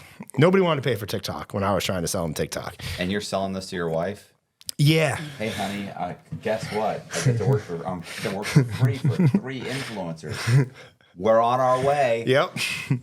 Thankfully, she knew the influencers, so Right. she's like, and there was a little bit of money. Like here, it was like I first started trying to get like $1,000 a month per Right. client to do TikTok. It was just TikTok. Yeah. There was no reels, there was no shorts. It was only TikTok, and the videos were only 15 seconds. So it wasn't like calling for a large production load either, to where I could get a whole lot of like money for it. And I ended up getting the girl Adley. She was paying me $750 a month, and I had a few other clients that I had then got at like $750, $1,000, and then I started just like kind of walking my prices up. I was like, okay, next one's $1,500, because the demand was starting to get there. Yeah. And people were really starting to see, obviously they're like, TikTok is relevant, it's culture, we need this. And then also Reels, like Instagram announced Reels, so like, oh shit, we need short form video. And then it was like, I joined a couple, I'd always been a great networker. And there was a few Facebook groups that were TikTok marketing, and I joined them. And then when whoever ran them, it was like a networking hack. I always just pay somebody for an hour of their time just to become friends with them. So like this one guy was like, his name was Michael Sanchez. He owned TikTok Marketing Secrets. It's actually one of the biggest TikTok Facebook groups right now. And he was like, hey, I'm doing consulting. And I was like, perfect. And I had 3 separate accounts that I was running at the time. And I was like, so as another hack, I was like, I want to become friends with this guy because I feel like he has a network, So I reached out to him, and instead of buying, sending him $300, I went to his consulting link and I bought $100 3 individual times. So he saw my name 3 times, and I got it for 3 different accounts. And then, so we ended up doing first call, and it was for Elliot Hulse, who's a friend of mine. He's like, oh, I've seen Elliot's videos. He's like giving me some advice, but more or less, I'm just trying to build rapport and become friends with him. Next one comes through, and he's like, oh yeah, I've seen these videos too. And then it was like my account, and he's like, oh, this is your videos, because mine were just completely over the top. Like nobody was doing high produce when I was doing. He's like, bro, I've been showing your videos to my coaching group about how videos are going to be produced on TikTok in the near future. And like, so this is just like a small world. Glad we were able to connect. And then we kind of became friends. Right. And then shortly after that, I get a text from him in the middle of the night, and it's like, hey, you got any room for clients? And I was like, yeah. And I was like, always got room for clients. Who? And he's like, well, how's the Grant Cardone sound? I was like, oh. I was like, yeah, there's room for Grant. Like, next day, Grant's team reaches out. I pitched them. Boom, I raised my prices again. His team said yes at $3,000 a month. 30 days later, we got Grant 100,000 followers on TikTok. And then we started reposting the reels. And then like Grant Cardone then led to, a very well-known couple of business influencers now, which then led to working with Ryan Pineda, who's also a good friend of mine, which led to working with Jordan and Michaela Peterson, which led to working with Modern Wisdom. And it was like, boom, it was snowball effect of client after client after client after client. I love Jordan Peterson. And Modern Wisdom's the Chris Williamson. Yeah. So it was just one big client after another. 6 months later, the company did like $600,000. Wow. And I'm now hiring editors. Like I'm like scrambling, don't know what the fuck I'm doing, because it started with just like myself, and then I convinced Luis to move from California, because I was like, Luis doesn't want to live in California because it's during COVID. Nobody wants to fucking live there. So he actually drove, all the way from California to work with me. I promised him I'd pay him $500 a month. And give him a couple free courses on how to dress. Yeah. and he did. $500 a month? Yeah. And he believed. True believer. What the hell? He's still here for $500 a month. You believe that? No. Oh my God. No, but he was. I sold the dream. I was like, hey. Well, one, I knew he didn't want to live in California because it was on supreme lockdown in California. I was like, hey, you want to get out of there and come to Florida? It's fucking great down here, man. Like, we're not even shut down, really. Like, shit's fucking awesome, popping off. We got gyms still. And so he drove down, and then it was like, we just kept bringing on client after client. I was like, all right, here. Like, I kept like, hey, I'll give you this much money for this client, this much money for this client. And then I was able to bring on like my second editor, who's a friend of mine. Her name's Savannah. She'd worked with me prior when I was doing the fashion stuff. She helped me do edits. I had to let her go because I wasn't making much money from that. Plus I didn't want to do it anymore. I was like, hey, you want to come back? This is what we're doing now. And, she was doing, I think she was doing around $3,000 or $4,000 a month at the time. I said, I can give you $3,500. Like, this is the workload. If you want to come back, she's like, I fucking hate the guy I'm working for now. So she came back. And then it was like snowball effect. And now we have 11 in America and like 10 or so overseas VAs that help us clip. And the company today has done almost $3.5 million. Yeah. Wow, that's nice, right? And I mean, we're solely focused on short form. Like, we specifically help people go viral on the internet. It's all organic, and it's been a wild ride. What's the update on TikTok? Are they shutting it down? I think now Trump loves it, man. Yeah, like, shutting it when he hated it back then, they're not shutting it down. I think if they shut TikTok down, like I think people mentally couldn't handle it. Like, I think that we would have people freaking out, like, mentally. Yeah, right.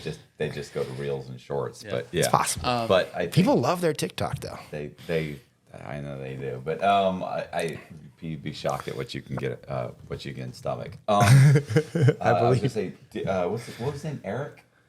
Eric, what is his last name? I don't know. What's the name of his company though? He does I don't know. He does It's a mail in the similar street type interviews. company, Yeah, right? It's like a short form thing. Yeah, we were, as far as I know, like, we were the first. Like, I mean, my company's called Viral Edits. You wouldn't know. We don't have a website. Everything's basically been run through my personal brand. It's just like, somebody like Modern Wisdom obviously worked with him for a while. I was like, hey, I have a friend. You should talk to her. And it's like, I get on the text. It's like a blind text, and it's like fucking Michaela Peterson. She's like, hey, would you mind helping me and my dad out with like viral clips? And I'm like, oh, sure. And then it was like it was just like text to text. And I'm like, and we always scaled so fast. And like, I'm always on the upper end of like, I'm on like the very high end of what you can charge for short form content. And it creates a whole different type of expectation and problems. Like, cause we charge for our main package, we charge $6K or $10K a month. The fuck, are you serious? Yeah, viral That's views. Insane. I am curious. So most of your clients, they're not even really. I think I know the answer to this, but they're not really concerned about AdSense. They're more concerned about attention and views. Yeah, Right? they're trying to convert this to sales. They have of businesses some where it's just like, The- I just need to be known. Yeah, the ideal client, is like a Grant. Like a Grant, he already has a very, very well-oiled machine as far as how he's making money from people. Like, so he's like, Ryan, we need more views. We need attention. And then same thing with like Ryan Pineda. He already had a well-oiled machine. Same thing with, like Jordan and Michaela, they just wanted as much exposure as possible. Same thing with Modern Wisdom. He's like, I want to grow the podcast. I need these clips to go viral all the time. And everyone that kind of comes to me on the essence of, we already have the money figured out. We just want to reach everybody. And how, like, based on what we have out there, do we need to do more? Do we need to do less? What do you think we should do? And it just turns into, usually it's just volume. Most people don't put out enough stuff. And if they are putting out a lot of stuff, usually 98% of it is shit and has no potential to go viral. And then there's that like 2% that will go viral. And we just kind of focus on that 2% based on what we see. Because we post, so we manage, I think it's like, I was doing the math. We lost a few clients. The hurricane had a whole bunch of shifts because of the hurricane. So we edit about, we'll say, give or take 35 to 40 new videos every day. Those 40 videos are then posted across 5 different platforms. So we post anywhere from 3,000 to 4,000 posts per month. So and every month we average, we have good months and bad months, but 30 to 75, 1 million view videos across the platforms. So like each month we just kind of like, okay, these 75 videos did awesome. Okay. I'm like, hey, if we were looking at your podcast, be like, hey, run it through AI, run it through transcripts. Like, did he talk about any of these things? Like, and we are able to kind of pinpoint what videos tend to do significantly better than the rest. And we just focus on those and discard all the other shit. And it's like million views, like to the tune of, like even for me, like I consider myself a regular dude who just kind of has access to this data. I've gotten over 100 million views on every platform, right. Which is like, unheard of for just like, a regular guy makes videos. I got nothing fancy. I don't have jets. I don't have cars. Like I drive an old Porsche Cayenne, like, so it's like, we're able to take that data and use it and help a lot of other people get a shit ton of views. Some good, some bad. I'm Are curious. these guys just come to come?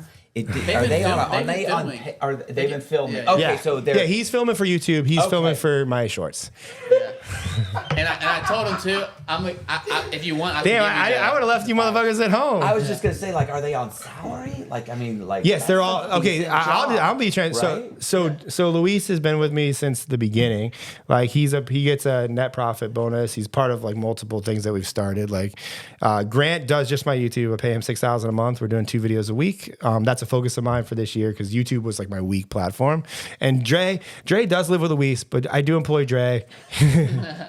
They're roommates, but Dre does sales for me because I do sell. Like we have a $10,000 offer, and more or less, Dre oversees a lot of viral videos. I have a few people that are in Dre's similar position. They basically see so much data that they're kind of quality control for the company. But I didn't want to leave Dre back, and we have a physical location. So I have a studio with like multiple filming sets in St. Pete. Me, Luis, and Dre, and then I have an assistant who's usually kind of work out of there most of the week. Right. And then Grant was like, "Oh, you're going on a huge podcast. I want to vlog this for you." So that's why he's here. Dre, I had a thing where my wife and I had went to Key Largo whatever, down there in the Keys to this resort where it was a group of podcasters that were getting together and having this thing. And the guy that brought me there introduced me because he watches my program, right? Because nobody really knew who I was. They all know who each other are. And every time he introduced me, he's like, listen, this is Matt Cox. I literally go to sleep to him every single night. And by the fourth person, I was like, yeah, I'm gonna ask you to change that intro. And he's like, what do you mean? I was like, yeah, I don't think you understand how this is coming off. I'm getting looks. You know what I'm saying? These guys, people are like, oh, okay. I'm like, yeah, it's not sitting well with me. But yeah. Yeah. I got a similar story. My wife's telling her grandparents what I'm doing, like for work. She's like, "Oh, he's at somebody's home studio filming." Right. That's what she said. Home studio makes me sound like I'm filming some type of X-rated content. We do. Yeah, we make videos for the internet. He's at some home studio. Like, my parents have no idea. Well, my dad knows what I do. Pictures of some guy's feet. Who do you think went more viral during the hurricane? You or what's his name? Tampa.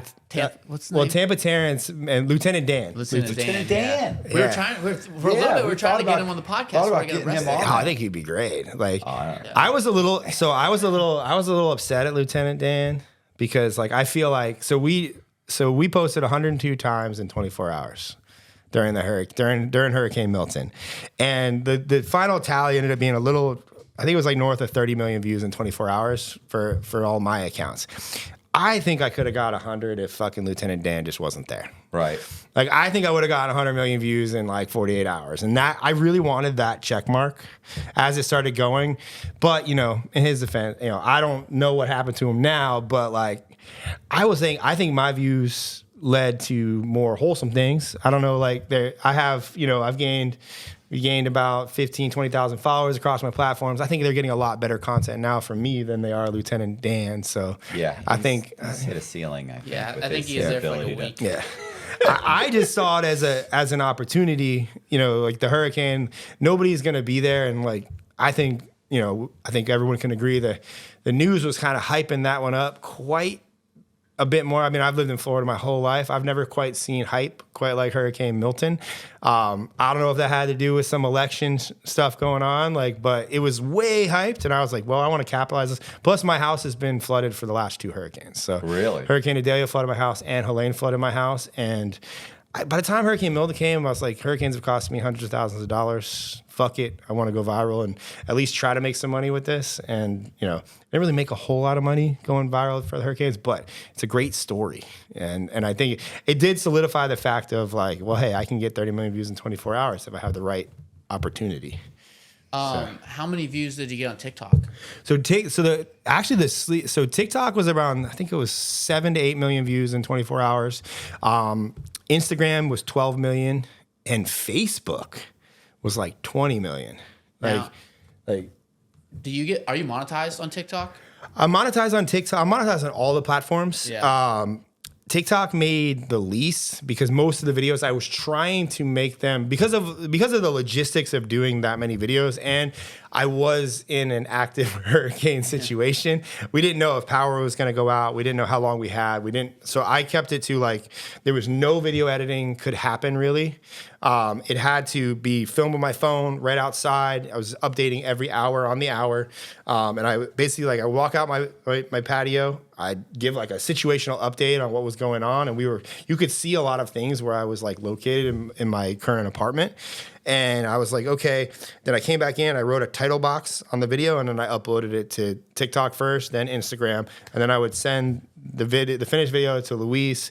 I was trying to make them a minute and like 5 seconds because on TikTok, it had to be over a minute to get monetized. Right.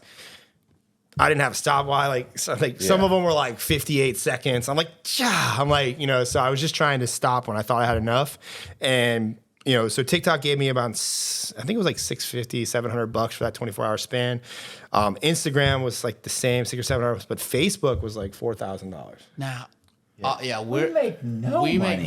Now we've on Instagram. We tried Jelly Smack. Are you familiar with that? And they did that for a little bit, and then we have another company that's very similar, 50-50 split. Now they put a bunch of paid ads behind it. Still, it just hasn't much. I mean, Facebook, I've not Facebook for me is by far. I care about it the least, but it makes the most money, and I probably should care about it more. But like the video there was one video on Facebook got 13 million views. The video made like $1,400, and it was like a 14-second video from like the hurricane because I posted it was like 22 videos on each platform, and then we did 2 long-form videos on YouTube. YouTube didn't pop off at all for me during that 24-hour span, which I was I guess it makes sense because it's not as like timely. But like we were just like. Luis was just posting to Facebook, X, and what was the other one you wrote? Luis was posting to Facebook, X, and YouTube while I was posting to TikTok and Instagram. And I was just shocked. I was like, holy shit, Facebook was like the sleeper, which made, for 22 videos, we did stay up for, 24 hours straight, posting and talking. And then the next day I was on 3 radio shows and I was on True News Nation. Like they cut to me after with Biden, right. And I was like, this is just a cool thing. It was also from a virality standpoint, I've never gone more viral. Like it was pretty wild on that front, but it didn't really make, other than the ad revenue was. I was gonna say, I've been on like a bunch of those types of, like the War Room and what's the other one? Walter, the guy from is it CNN? No. Is it Fox News? Oh, Jesse Waters. Jesse Waters. Yeah. Jesse. I'll go on those programs and everybody's like, "Bro, you must have got a bunch of people." Like I get nobody. No, you get nothing. Really, the cool thing for us is because a lot of it's cool though. Yeah, it was cool. It's cool because you're like, oh wow, this is cool. Yeah, this happened, and I posted my screenshots and I'm like, hey, look, this is what happened when we went viral here, but. What it did, because obviously my business is short form content, and we're always trying to figure out the next thing, and it kind of confirmed a bunch of beliefs that, at least I confirmed a bunch of beliefs that I had prior to this. Was a lot of people are trying to get a lot of views on the internet, and they're doing all these different things to do it. But I'm like, if it's not a good topic and it's not relevant right now, it's very hard to get a video to go viral. Well, I was just in New York Times. I was just in the New York Times. They had my name. They said who I was, had my name, and they had a link to the video that they were talking about. I don't think we got 3 fucking views. I don't think we got any. Yeah, you know what I'm saying? You don't know. What you think, when we figured out, which I'm sure you know, is what you think is going to go viral for us, for YouTube, we'll have a video where it's some guy that was... It was the conversation was agony. I feel horrible for the person. I'm dying for it to just be over. And when the guy walks out the door, I'm like, nobody's watching that. It was agony, and it gets almost 1 million views. You know what I'm saying? Yeah. And then the other person walks out. I'm like, that was amazing. What a great story. So funny. So personal. It was amazing. And it gets 35,000 views, and you're like. Yeah. What happened? And this, similar thing with short form. When we're trying to figure out short form for us specifically, we paid people to do hyper edits with B-roll and music and all this kind of stuff. And it's it doesn't even. Was amazing. He had the people jumping in, and he had all the. It was crazy. And it's really 90% of it. What we figured from the podcast, it boils down to who's saying what they're saying and how they're saying it. Yep. So it's like, let's just not even worry about that. Let's focus on the intro and and the ending and the story and just Well, people just let's post. They let's just focus on the shit that's like you obviously have like it's got to be a good hook, but it can be a great hook and nobody gives a fuck about the topic. It's not going to get any views. Yeah. But if it's a good hook and people care about the topic, it's going to get views. We've had the same stories in a video, and I've taken them and I've made them into like, it's like a minute video, and it's like a mini documentary, B-roll. Yeah. The music, it's phenomenal. The captions, it's amazing. I spend 2.5, 3 hours on it, and then we put it out, and Colby's got a guy that works for him too, right? So I do it, and I'm like, bro, post this. Like, it's amazing. It's fucking phenomenal. And he'll post it, and then his guy happens to cut up the same story and puts it out a week later. Mine got 3,500 views. His gets 2.5 million.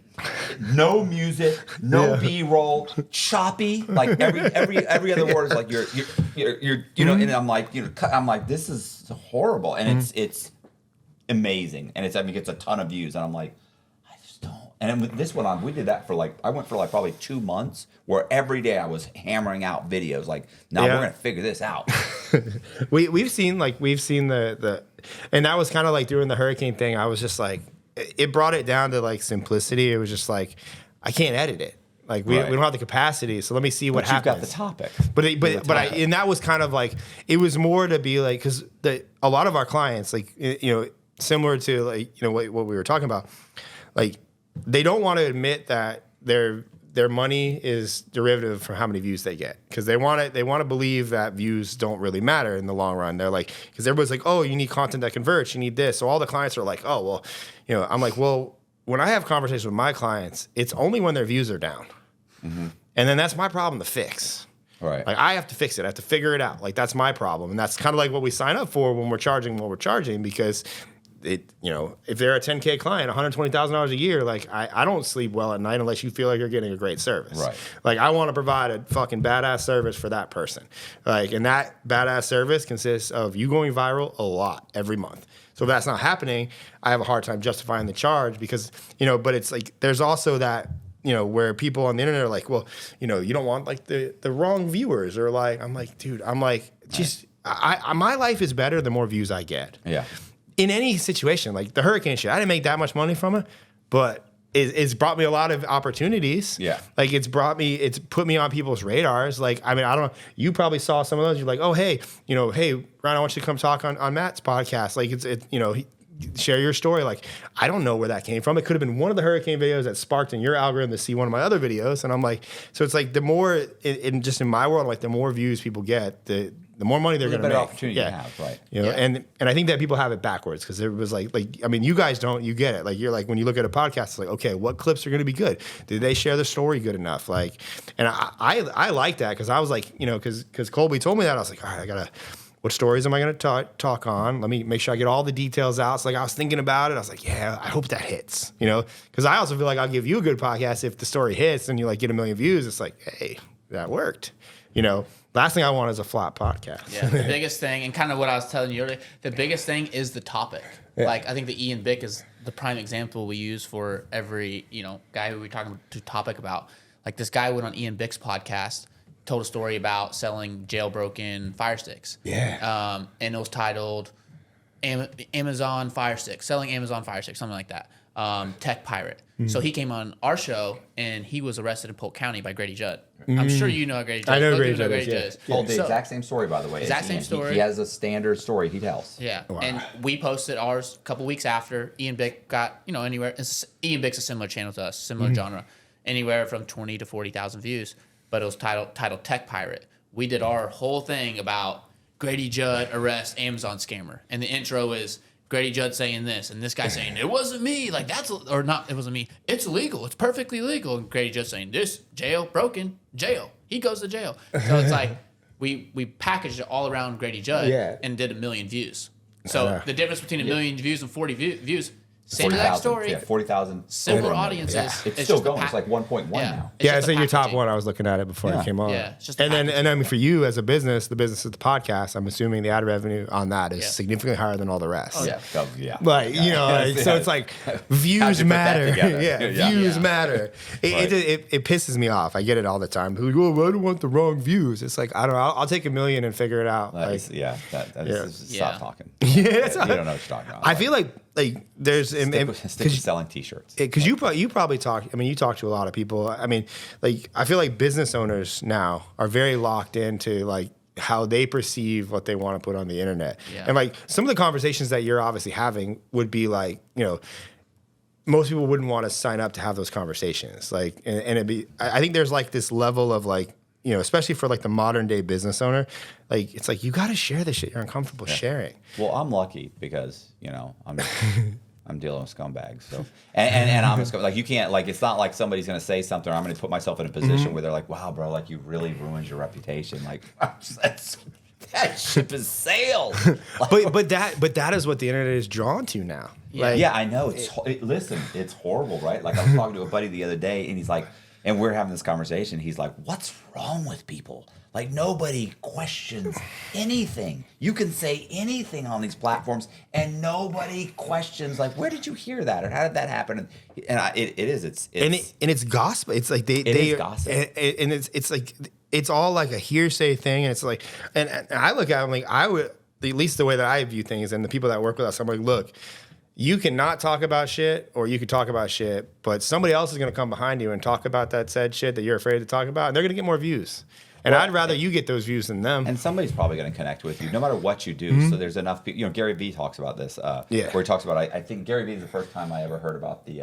By the way, the Smurfs analogy, where he gives an analogy about. He's like, do you understand that there are YouTube channels with hundreds of thousands of subscribers and millions of views that do nothing but talk about Smurfs, the Smurfs, the little blue Smurfs, and talks about it. He's like, so the idea that you could say, oh well, I'm interested in this, but nobody else is. You're wrong about that. Trust me. If you're saying nobody else is interested, there's probably a community waiting to flock to you because they probably think nobody's interested either. Like those little niche communities that are out there are now making people hundreds of thousands of dollars. So it's wild to me to just, and also like we were talking. So I've trained my algorithm to see a lot of fun things, like, and there seems to be an overabundance of midgets and people with Down syndrome on the internet. Like, and I'm like, I feel even like I wouldn't go there. But I'm like, Cut me out of this. But I'm like, why are these things getting? But they get millions of views, and I'm like, What about the show? What about the show? The show on the Spectrum. Yes. Dating on the Spectrum. Like, Love on the Spectrum, yeah. Love on the Spectrum. like yes. they have to be exploiting these people. There's people They, behind of course, them. are horrible. I'm Listen, my roommate and my wife love that show. I couldn't even watch it. I was like, what? And they're like, they're laughing, and they're like, oh my god, it's so cute. Look, they're so. And I'm like, what's wrong with you? What's wrong with you two? It's like you go like Boziak's walking around going, I can't look away. I can't stop watching this. I can't stop watching it. I'm like, sorry, that's the part, like, because I look at it from a point of like, okay, like people are gonna watch this stuff. Like it's like it doesn't make like I may not get it. I don't get it. Like I think it's humorous. It's like, but I feel like it's like, well, why are people like? What is that? And then if you have like a business owner, I look at somebody who's like super smart, and I'm like, you can talk about business all you want, you're never going to be seen. Yeah. Like unless you've been like, you're fucking poor, and here's why you're fucking poor. Right. And then you can say whatever you want because now they're listening. But it's like you have to be. It's like almost made me so jaded to society because I'm like, I know how to make shit go viral. Like it's not hard for me to do this anymore. It's like I'm like, and how you're saying shit 100% matters, and you're saying it like a pussy. Yeah. Like and it's like, but it's like it gets you so jaded, like because like even we were talking about like I'm like, oh, what's the title of this gonna be like? Yeah, like I told him this. I told him I was like, I'm not gonna use this because this obviously is not going. I'm not gonna use this because this is like your current working relationship. But I was like, a good title would be Grant Cardone's partner is arrested. Yeah. You know? Like that's what I'm like, and I'm like, part of me I'm like, oh, I mean, it's gonna get views. I'm willing to sacrifice whatever relationship you have. But I do notice that with business guys, Yeah. like business guys, if they're not coming in like all in, you can tell it's just not there. Well, 'Cause that's they got that shell up. Like the best people, and that's why I think a lot of people like love Matt because he's unapologetically himself. He's like, whatever, even if it's a controversial issue, he's like going to be like, say how it is. And like we had one guy, for example, he's in sales now, and he was stealing money from a Christian organization, or he was like kind of ripping off, but he was here before. He's like, like let's just leave that part out. And I'm like, you need to go all in. Yeah. That's the difference between maybe 1 million views and 50,000. Well, that's what I've learned. It's like, and even working with the people that we work with, I'm like, look, if you're there is never been a situation where I'm like, if I'm about to post something, I'm like, I get that nervous feeling. I'm like that. I'm like, post it, because that means this shit's gonna do good. And like every time I've had that feeling, Luis, I had to I'm like, Luis, like I trust you to run my account, like make sure, I have like certain things. I'm like, hey, just make sure I don't look this way, or like I don't want to be misinterpreted, but like those are the best videos. And those videos, it's like most, like when we start working with somebody, when we're charging, because like a lot of people can pay us, but I'm like, okay, I'm very resistant on who I work with, because I'm like, okay, well, you're like very reserved. Like you're not talking about the shit that's going to get you the views that you think you want. And then once you do get the views you want, I don't know if you can handle the hate that you're going to get that comes with it. I say, because I don't live in a world with sunshine and rainbows on the internet. Like I make a video, it does well, I get a bunch of hate comments. Like, or I trigger somebody in some way, they're pissing me. Like, I got tons of hate. Yeah. Hey, I got tons of them. Colby likes that. Colby, if Colby It's can, engagement. you love it because it's not you. Yeah. if Colby can make me look horrific in a video, Luis and Grant are like, no problem. Listen, every once in a while, Colby will. He didn't even tell me really anymore. Sometimes I'll find out that we got a video that's got like 2.5, 3 million views, and I'll be like, oh, and I'll watch it, and I'll be like, that seems sound. What are the comments on this? And I start reading, I'm like, holy Jesus, God Almighty! I mean, they are just horrific, and I'm like, this dude is willing to sacrifice. Like Matt will be telling a story from someone else, like a scumbag he met in jail, and how of a piece of a shit he was. But the way it cut up, it's like Matt is doing. Yeah. Matt is saying he did this, and they're like, this guy. Fuck this guy. Like, yeah, no, like that. I hate that. Like, I'm not opposed to it. Like, I mean, we do a lot of it, and then what we do, but it's like, it's like, it makes me so jaded that that's how the internet is, and that's what you have to do. Because it's like, I look at like some of my friends, I'm like, I mean, you're a really good business owner. Like, you're really smart. Nobody's gonna fucking listen to you. Yeah. Like, and that, I'm like, part of me like dies inside every time I think that, because I'm like, I'm sorry. Yeah, like, it's not my fault. The internet sucks. Yeah. Oh, what's his name? Well, okay, the guy that sells the flip flops for $5,000. Toehold. The company's called Toehold. Yeah. Out of Vegas. Yeah. It's MMA. Let me look it up. Yeah, this guy, his entire Instagram. Listen, he never shows any flip flops. It's a good business strategy. Yeah. It's just hot chicks and him in the office and walking around and this and you're like, we're watching, like, we looked at 30 or 40 of the reels, and we're like, bro, aren't you supposed to be selling like flip flops? He's like, oh yeah, I'm not worried about that, bro. Check this chick out. And it's like, that's the draw. They're like genuine leather flip flops, but it's a girl just hitting a piece of leather with a hammer and like a bikini, just big tits. Just bouncing. You never really see And that. he's getting millions of views on his reels. It sounds about right. Yeah. And he's selling for like $2,000 pair of sandals. Yeah, like we went genuine to leather Vegas. sandals. They're selling fucking sandals for thousands of dollars. I don't mean like, we're not talking about like $2,000. Like, he's got them sold $7,000, $8,000, $9,000 for sandals. I think his cheapest sandals is like $800 or something, $600. They're outrageous. Now, they are pretty cool sandals. You're like, they're pretty cool. Well, that's even with our service, like the less I talk about that I help people go viral, the more people come to me like, how do I get views like you, or how do I do this? And I'm like, oh, well, we have a service, I can help you do that. Like, and that's what I tell. Like, it's very hard for business owners, like that. They're just like, I need to talk about my niche. I need to talk about my thing. And I was like, bro, that's so boring. No, And there's they only a small amount of people that care about it. Like, like for example, I was looking up, podcast for Ryan today, like to listen on the way over here, but they're all about virality. going viral. And it's like everybody, like, we hate it. Like, this is why, I've been on so many different podcasts, and I'm like, can you just ask me?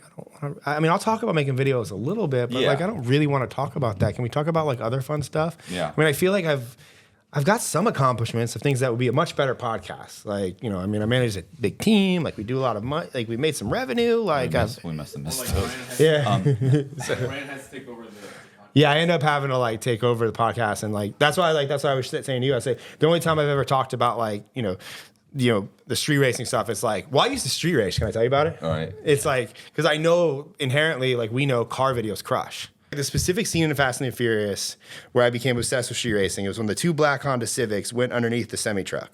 Right. Like, I wanted a black Honda Civic at that moment, and then I found a white 92 Honda Civic, and I became obsessed with that car. To the point where I would get school loans, and I would go buy used books, and I'd take all the leftover money, and I'd buy car parts. Right. And I did this until, I realized that I didn't really have enough money to buy the stuff that actually made my car fast, which was new motors and nitrous and turbos and superchargers. And all the people that had those, I didn't understand. It was like there was this entire Asian community that had all these amazing Honda Civics, and I could not understand why. I later kind of got into this Asian, subculture, if you will, because a neighbor of mine who also street raced cars was friends with all these Asian people. And I was like, dude, how do they always have the best cars? Like, I don't know, man. They just save their money well. And I was like, that's a lot of money. I don't get it. Like, I'm saving my money, and I can barely, a new motor is like $3,000. Like, how are they doing this? They're putting new ones in every other weekend in their driveways. It got to the point where I was like, all right, I want a new motor for my car. How do I get one? So I hit up my boy, and I was like, I want a motor. My friend, his name was Donnie, reached out to one of his friends who was this guy, and turns out, he's like, all right, hits me up. He's like, hey man, I got a motor for you. He's like, it's $1,500. And I was like, all right, cool. So I met him. I was like, how does this work? What do I do? He's like, the motor's gonna be at my shop. He's like, you want to come pick it up Thursday? And I said, yeah, I'll come pick it up Thursday. And I was like, it's all there? The motor? He's like, yeah, we're gonna go pick it up Thursday. I was like, well, why are we meeting at 9 p.m.? Can I come get it today? No, it's going to be there Thursday at 9 p.m. I'm like, okay. The guy's still riding around with it. Yeah, I'm like, okay. So I do my thing. I show up at the, it's this kind of shady garage in Kenneth City, Florida, which is the irony of Kenneth City was a lot of cops are known to be in Kenneth City. So I didn't really understand why we would need to meet in Kenneth City. And that was kind of an area that's known for speeding tickets and all this shit. And he's like, yeah, we'll just meet there. I was like, all right, man, I'm going to bring my truck, my friend's truck. He's like, you bring anybody with you? And I'm like, no, I'm just going to borrow his truck. We can lift the motor because they're Civic motors. So they're not that heavy. You can lift them on your own. And I show up and he's just there. And he's like, all right, man, we're going to go get the motor. I was like, what do you mean we'll go get? He's like, yeah, we got to go. It's over here. I'm like, okay. So I'm like, well, he's like, can you give me a ride? I said, sure. Now, mind you, he had I'm like, he did not, at this point, did not look like a criminal at all. I was like, I don't know what the fuck's going on, but I'm going to go get a motor, and I'm happy. I'm going to have a fast car now. Well, he hops in my truck. We start driving. He's like, this is your truck or your friend's truck? He's like, oh, it's my friend's truck. He's like, cool. I'm like, okay. So we're driving. We drive through the streets, and we're kind of getting not really far away, but in retrospect to St. Petersburg, we're in the Tyrone Mall area, if people know where that is. And, we pull up, and he's like, all right, I need you to pull over here. He's like, I got the keys. I was like, wait, the motor's not out of the car? He's like, no, I'm going to go bring the car back to the shop. And I'm like, okay. Still, now I'm like, okay, this is a little weird, but I'm in it now. I'm committed. I'm like, this is my motor. I'm going to go get it. Well, he's like, he's holding the key. I'm like, he's like, I was like, is your friend's motor he's selling me? He said, yeah. So we get out of the car. He hops out. He's like, pull over here. He hops out. Next thing you know, he takes off running. Next thing you know, beep, beep, unlocks, has the whole system, gets in the car and takes off. We drive it all the way back to the shop. Now I'm like, I think that car's stolen.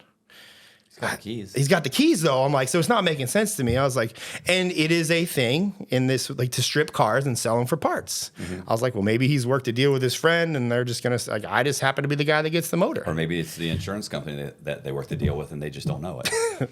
That could have been another avenue of going. And I was like, sweet. So we go back to the thing. He's like, all right, man, here's your motor. He opens it up. He's like, look, see, B16. I was like, okay. I was like, well, I thought I was taking it tonight. He's like, yeah. He's like, well, why don't you come back tomorrow? We're going to get the whole thing out. I'm like, okay. So now, mind you, I'm naive. I'm like, I had no part of criminal activity of a lot of red flags had just gone off for me, but I was like, I'd already given the money. So I wanted my motor. I'm like, he has my $1,500. So this is my motor now.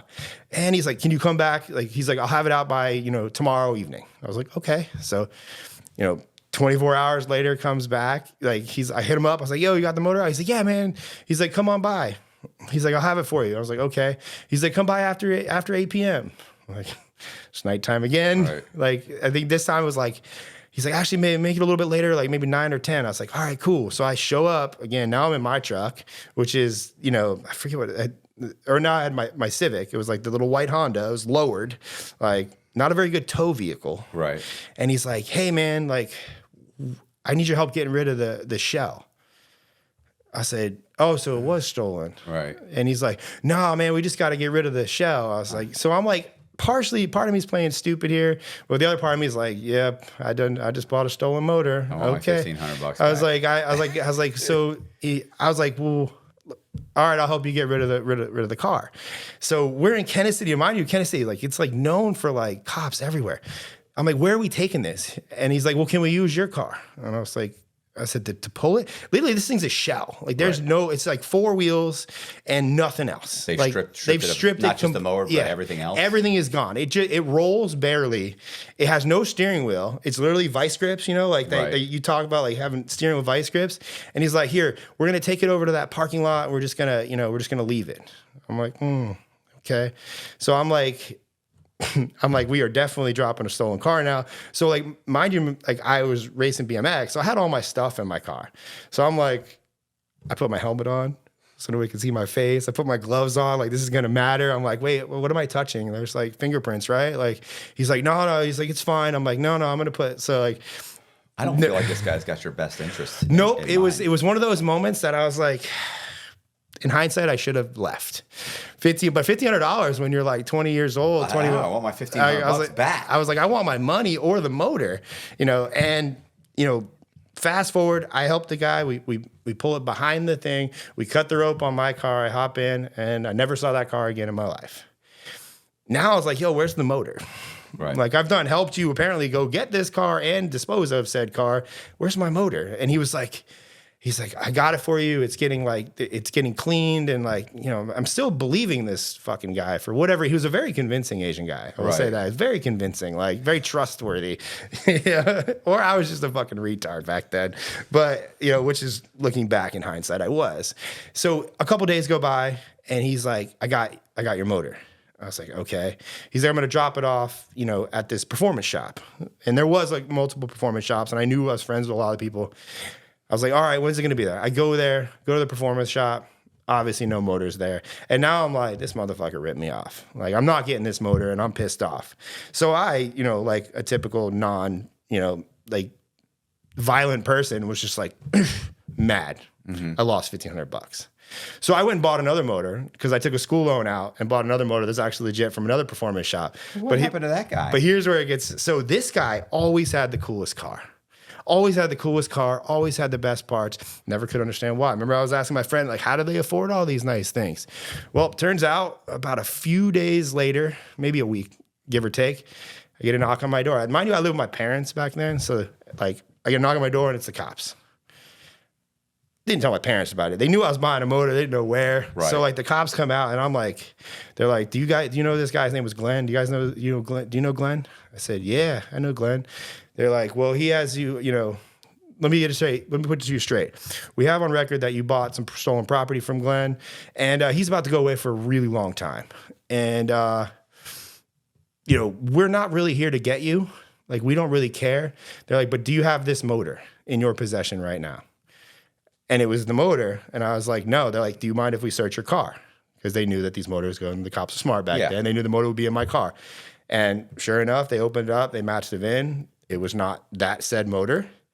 It may have been another stolen motor from, I don't know where that guy got his that I bought it from because I already bought another one and put it in there. And, he was like, they're like, will you make a statement basically saying that you bought stolen property and never received it? And I was like, well, doesn't that like incriminate me? Like they said it. And better to be a witness than. Yep. That's what I was like. I don't know if this is snitching, but fuck that guy. Yeah. He didn't give me my motor. So I basically wrote this whole confession. I was like shaking the whole time. You couldn't probably read it at all. I was so nervous because I'm like in college. I'm like, I work at Lowe's Home Improvement. I'm buying like stolen motors and shit. And then, it turns out he ended up going to prison. He did about 8 years. 8 years? Yeah, for credit card fraud. Oh, okay. Well, I was remember how I couldn't figure out how all his crew had the best cars? Mm-hmm. Well, it turns out they were just stealing people's credit cards and buying all this stuff. And that was actually a legit stolen car. Apparently he had a friend that worked at Honda that when somebody came in to fix their car, they copied the keys That's how he had the keys and the alarm and the whole key fob to steal the car. Like, it was all like a whole operation that I had stumbled into, and basically all went down because of like that last and final car. But they never found the car. I was like, so it worked getting rid of it. But then I started street racing heavily at that point, and I was like, you would think that I would be like, maybe this street racing thing isn't the best thing because it's not really putting me, around the best people. And I just said, fuck that. And I started every Saturday night I would go out racing, and I had at this point now I had used most of my school loans to buy and upgrade that said motor. It was like a motor full nitrous. Like every Saturday I go fill the nitrous tanks up. It had 2 nitrous tanks. They were both behind the seat, so I could turn them off, which that was illegal in itself. You couldn't have them there. I'm curious, how do you get into street racing? Is this like everybody's going to the drag strip on Saturday night, or y'all going to the, like a vacant road? Mind you, I found it because of the group of people that were across the street. They're like, yo, we're all members of this forum. And this is like before the internet was just starting to kind of rise. Mm-hmm. Fast and the Furious 1 had just come out, and everybody's like, yo, we on a timeline that just ruined street racing forever, which wasn't far from the truth. Like, Fast and Furious did kind of fuck up street racing forever. But every Saturday night, it was just like you'd go on this forum and you create an account, and it was just like an address. And those addresses usually were like big open parking lots. An example of this would be, like a grocery store parking lot that's kind of attached to a gas station, to where a lot of cars would just park. And it was basically like these little mini car shows. And you would show up on Saturday night, and there was always at like 8 p.m. As soon as it went dark, everybody went out. And to be fair, it was a very harmless thing of like everybody meeting up. But then from there, it was, okay, who's going racing? And that was about an hour. And you could always see the people, like there was always like the racers, because those cars never really looked that good.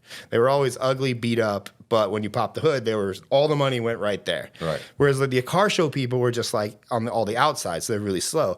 So everybody just kind of hung out, and it was like, all right. And then there was like local spots that was like, all right, we're gonna meet at Meridian, which was like kind of near Channel Side. It's not there anymore. A lot of these spaces, like they're more vacant 2-lane roads that are like. And then there was a whole operation around it. It's like, okay, we're sending somebody there now.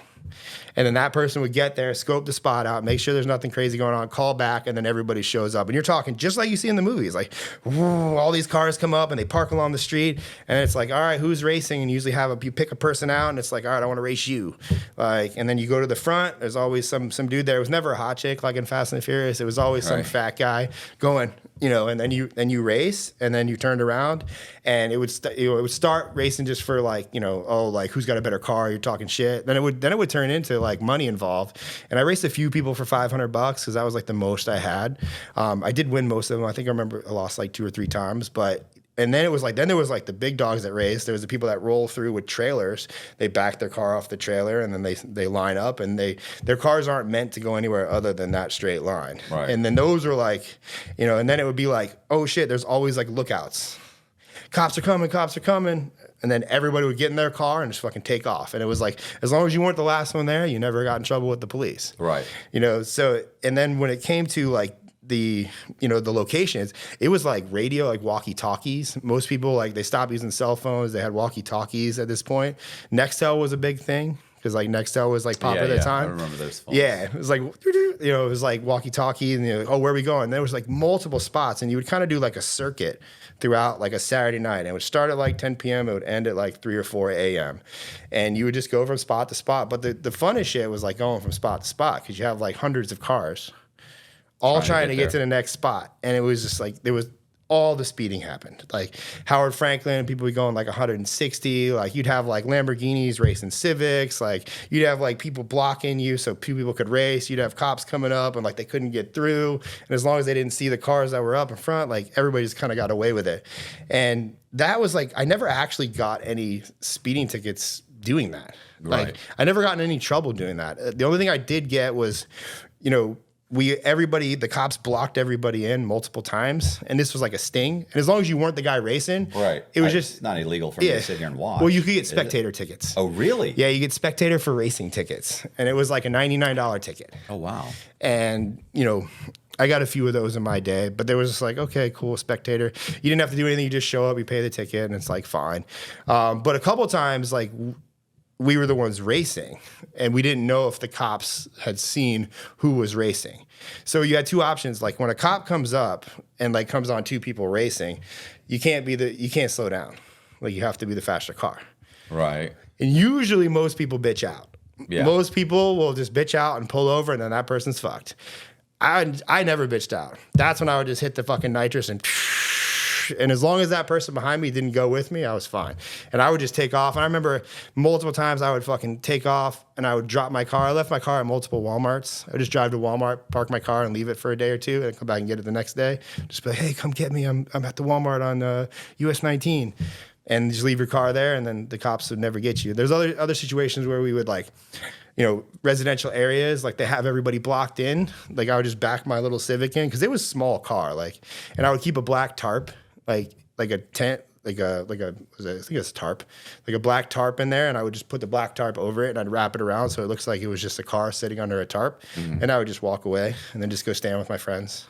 Because if they couldn't find the car, they wouldn't, they're not searching like that. Like the cops, there's hundreds of cars around. Like it really was like the movies in that instance. Like it was like big crowds of people. So it's like if your car's like all the way back, and most of the best spots were in like industrial complexes.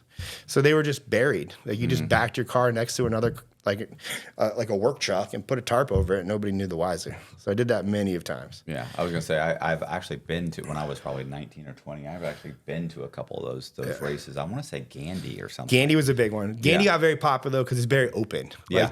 Like but it's a long road, and for the most part, I would say they were safe. I don't think anybody was there was no trying to.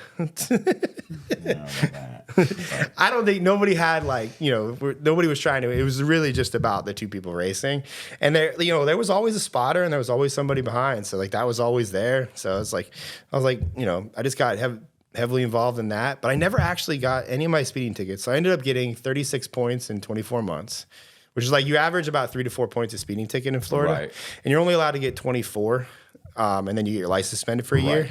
What'd you do? Keep taking the school, keep going to the school? Well, yeah, you get to school a couple times, but you can get to school as many times as you want, as long as it's court ordered. Yeah, as long as you get in front of the court and argue, and then the judge will say, okay, I'm going to suspend the things, but you got to go to traffic school. Yep, so I got so many tickets, and most of them were stupid, going to work late, going to Lowe's, but my car was so loud, obnoxious, you couldn't go anywhere without it. There was nothing, no interior. It was just 2 seats, like a shifter and a steering wheel with a radio. It was loud. Even I had the non-obnoxious exhaust, which was still loud and obnoxious. Right. So it was because you put at the time the fastest motor I had was a B20, which came out of a CRV, and it was a 2.0 liter motor out of a CRV in my little 92 Honda Civic, and it had 150 shot of nitrous, and it was meant to go faster at top end, because I like to race people going from spot to spot. I kind of got out of the racing people at a stop because that was where you could kind of get a lot of people got caught doing that. So I was nope, I'm just going to go from spot to spot. And that seemed safer to me, And so I built my car to go top speed. And the most I was able to hit in my Civic while spraying nitrous was 180 miles an hour, which is scary as fuck in a Civic? tin can Civic. Yeah. And most people are no, that's impossible. And I was I wish I had video of it, because this is before Instagram, because that kind of killed street racing in itself. But this was a little fucking, it was about this high off the ground. I couldn't really go over speed bumps. If I hit a speed bump wrong, it would rip the lip off the front of the car. It was just an ugly white, it was faded.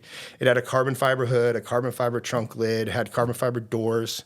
It was meant to just be light and fast. And it was a fun time. But all of my tickets, I started getting so many just going to work, or oh, I'm on my lunch break, that. I ended up getting an attorney who I was just every time I got a ticket, I just sent it to an attorney. His name was Rick Silverman. He's from Tampa. Mm-hmm. He was able to get me out of so many tickets to the point where I would just take the class.